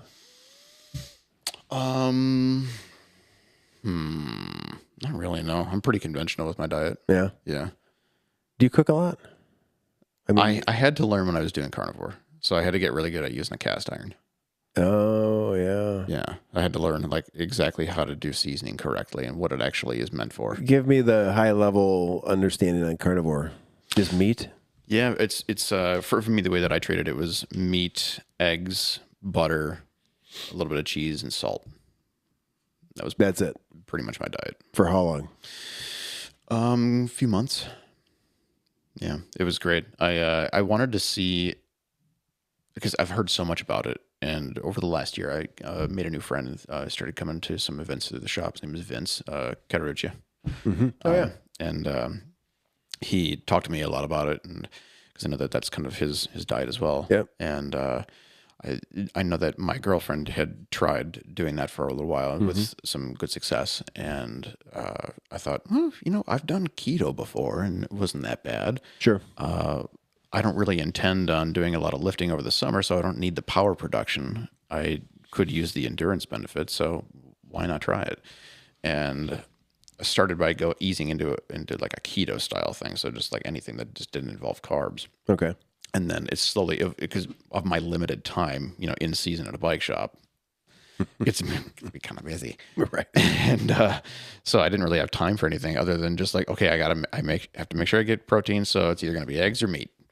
And so that I would simple. just do that. And then suddenly that just kind of evolved into like from keto to ketovore to carnivore. And then that was just basically what I went to. And it was fantastic. I mean, I wanted to see if I could do a century on just meat. How'd that go? Fantastically. Oh, it sounds like it would be fantastic. I've got a long history of like, it's just like a genetic thing. I think my family, my dad's side, always cramps a lot. So like my dad and I always used to have a lot of cramping issues on long rides.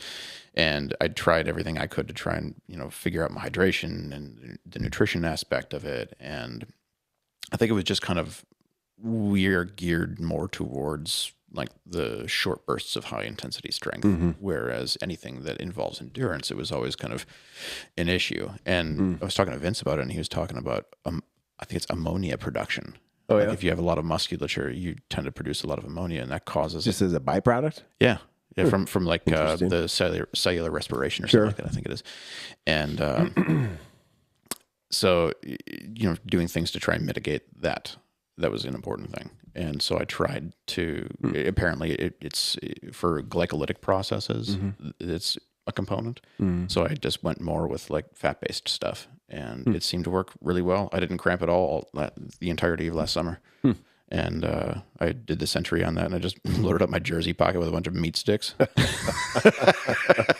It was cool. Oh, Cable would love that. Yeah, I mean, I wasn't as punchy as I could be sometimes, just because you have like I had no power production at all, and just coming from the perspective of where that's the only thing I do physically. Yep. Noticing even a little bit of a reduction in that, it really stood out to me. Oh yeah. But at the same time, I felt very comfortable just riding forever and very little inflammation. I remember being a few weeks into it and getting up in the morning one day and going, oh God, because I have a spiral staircase in my place that goes downstairs, and just going down the stairs every morning was always achy, like my feet, my knees and everything. But then I went down one day and it was like, oh shit, no pain. No inflammation. Yeah. My inflammation went way down. Interesting. It's fantastic. Do you think any of the morning pains also tied to lifting? I mean, there's probably a component of that, yeah. Yeah. It's also the fact that I weighed a lot less too, because you drop weight like that when you start going into a fat-based diet. What do you run normally? If you're running like you're in a lifting phase, I mean, where are you at? Right now I'm at like an even 200. Okay. Yeah. How and tall then are you? 5'9". Okay. And then like when I was doing carnivore, I think I got down to like 180, 178. Yeah. Wow. You'd lose 20 pounds. It goes fast too because it starts with a lot of water weight because you hold onto water in a very different way. Were you still taking creatine at that time? I did get off of it. Okay, that because creatine's going to pull in some water. Too. Yeah, that'll do that too. So will carbs though. Yeah. What are you doing now for diet? Yeah. Just anything and everything. Just open my mouth, throw everything in there. What sticks fits. Bring it on diet. Yeah, exactly. I make a lot of meat, eat a lot of rice. Yeah. And I like to use bone broth, like beef bone broth. Yeah. And cook my rice in that, and it's got a good micronutrient profile. And then you do anything with potatoes? Yeah, like I do a lot of sweet potatoes. Yeah. Yeah, those are really good. Stacy loves those. Yeah, they're fantastic. Yep. My girlfriend's a fantastic cook too. Is she? Oh, like obscenely good. She's so good at cooking. Oh man, her food is amazing. And so sometimes if she's like staying over, she'll make some dinner, and I'm just like, okay, I guess I'll let you cook for me. That's funny because I was laughing just now because Stacy's a really good cook, right? And anytime I walk in the kitchen, she's like, "Get the fuck out of here!" And I'm like, "All right, yeah, well, I was gonna try, but whatever." I remember the first time that Anna, my girlfriend Anna, she made this breakfast burrito thing for me, and she sealed the outside of the tortilla with pepper jack cheese. Like when you fold the last little bit, put it between the tortillas, and then did on the Taco Bell level stuff you're talking about. Like and on the outside too, and she'd like put that on the skillet and just sear that, and it's like amazing. Taco Bell. Did she work there? She did not. That might be a trademark move. She might be breaking or violating some trademark. Copyright infringement. Copyright infringement.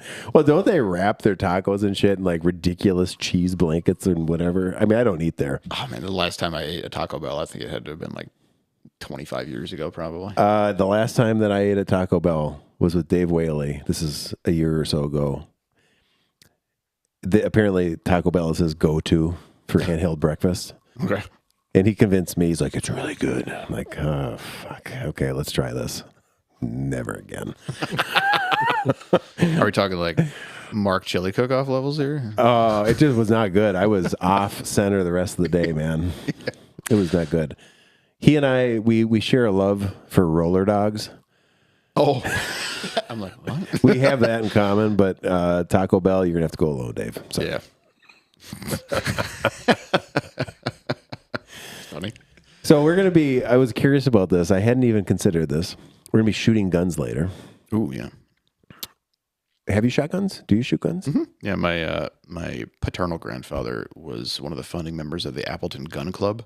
Oh, sweet. And so all right, all of his kids have like trophies. And, all right. Yeah. And granted, I never did like competitive shooting or anything like that, but it's not my first load of pumpkins, we'll say. Hunted? Have you hunted? Yes. Yeah. What'd you hunt? Unsuccessfully, but unsuccessfully. Well, with the way you said yes, I was like, this guy has not shot a buck. No, I never went deer hunting. I did turkey and small game. Oh. But for me, it was always. Did you enjoy it? I did actually a lot, and the thing is, I just used it as an excuse to go on an early morning hike and fall asleep in a pile of leaves. That's kind of the way that my dad and I both traded it. Because I remember one time we were squirrel hunting, and he's like, "All right, you go over by that tree, and I'm going to go back about like 20 yards that way." And a few hours pass, and I'm like, "There's nothing here." So I wanted to get up and go see what he's up to.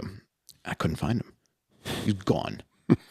And I don't know how to fucking get out of here on my own. What's going to happen here? And the sun's kind of getting a little bit low, and I'm starting to get kind of worried. Yep. And then I start hearing noises, and I'm like, what the fuck is in the woods here? A bear or something? And it sounded like probably. And like, I thought it was getting, mauled by a bear. And I looked around and I saw this giant pile of leaves in the base of a tree. Roughly where my dad said he would be. It just looked like a pile of leaves, except for the one nose that was sticking out of the pile. Sleeping. Yep. That was his move, and then I picked that up. Turkey permits go on sale Monday. Just so you know. In case you wanted to hunt yourself down a turkey. Cable and I are going to. He wants to shoot one with his bow, which he should probably start target practicing with again. We haven't been up the straight line in a while. Should fix a spear off the front of my bike for as many as I've come close to. There's turkeys all over down by you, right? Oh, yeah. Yeah, and everywhere. They're all over up here. Yeah. They have amazing eyesight. Oh, incredible. Yeah. Yeah. Yeah, don't move. Yeah, they can see your soul from like 50 yards away. Yeah, it's pretty ridiculous. Yeah. They've snuck up on me a few times, and there was one time I remember sitting in a tree overlooking this big cornfield, and the sun is just coming up over the horizon, and then I was about to nod off, standard, and suddenly, right above my head, it was like a helicopter coming in for a landing. Yeah, scared the hell out of me. But yeah, I mean they'll be on the other end of a field, and I can just like quasi kind of creep up on the edge of the field, and they're gone. They're gone. Yeah. So no deer hunting, huh?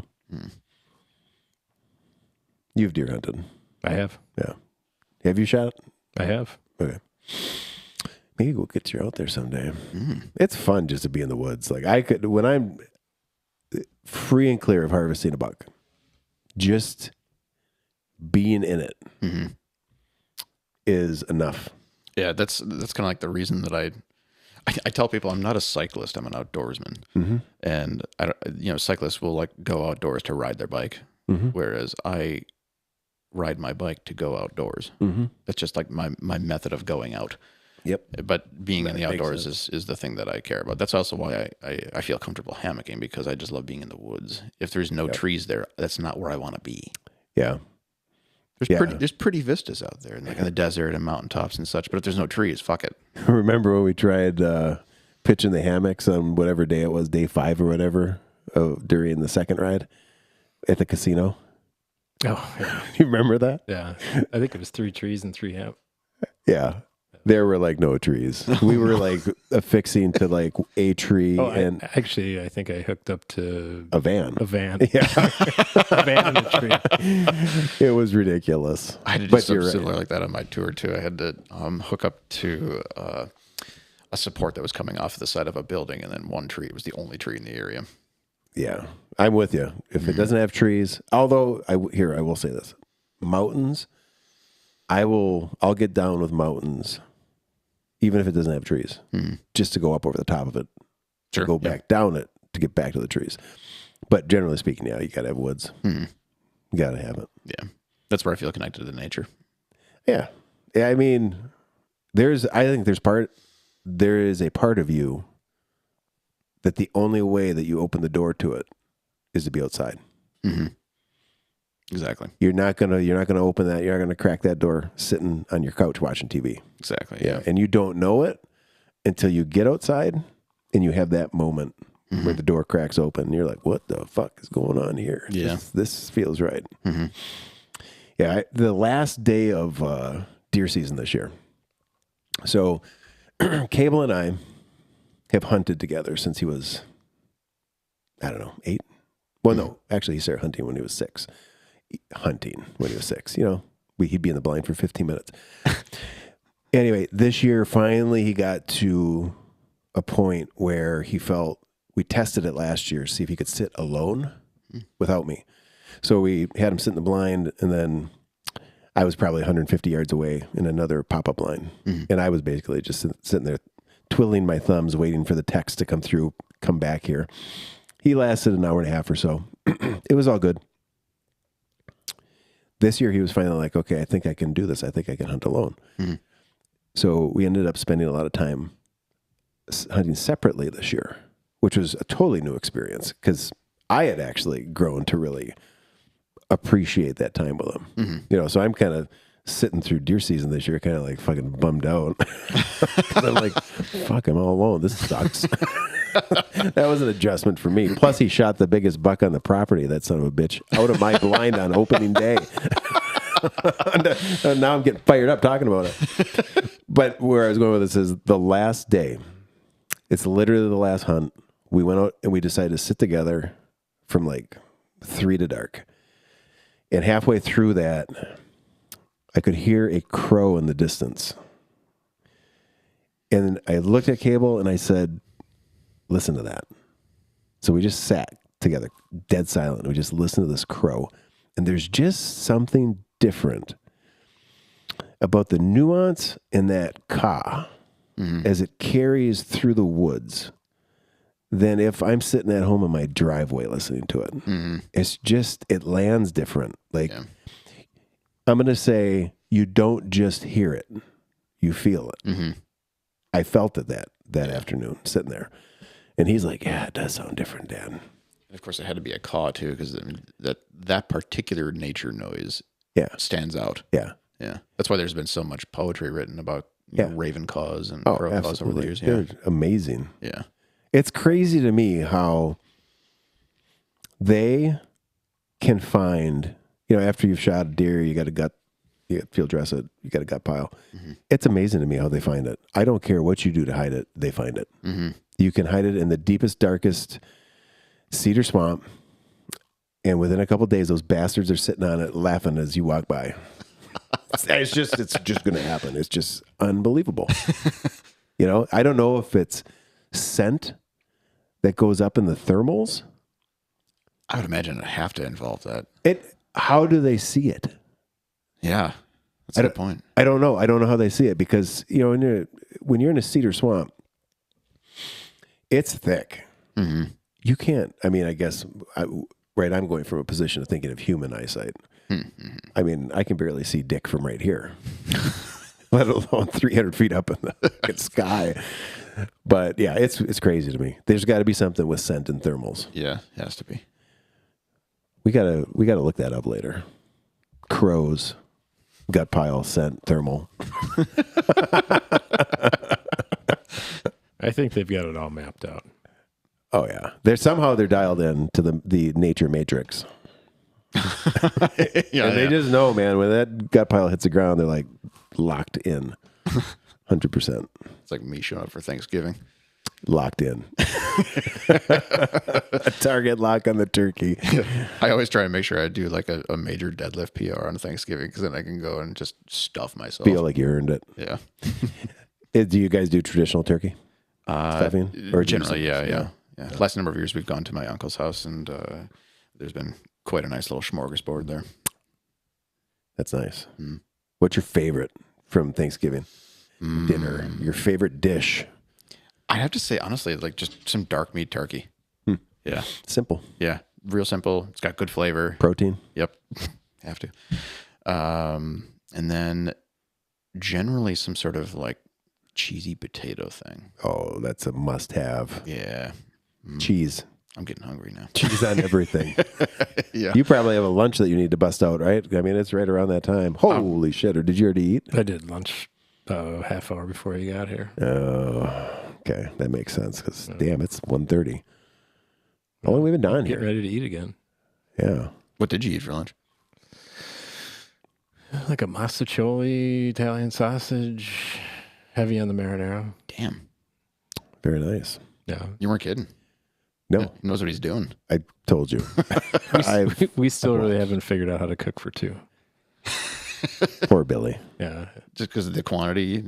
Yeah. So After dinner, she's making Project Adventurous fucking peanut butter and honey sandwiches because she didn't get to eat any dinner.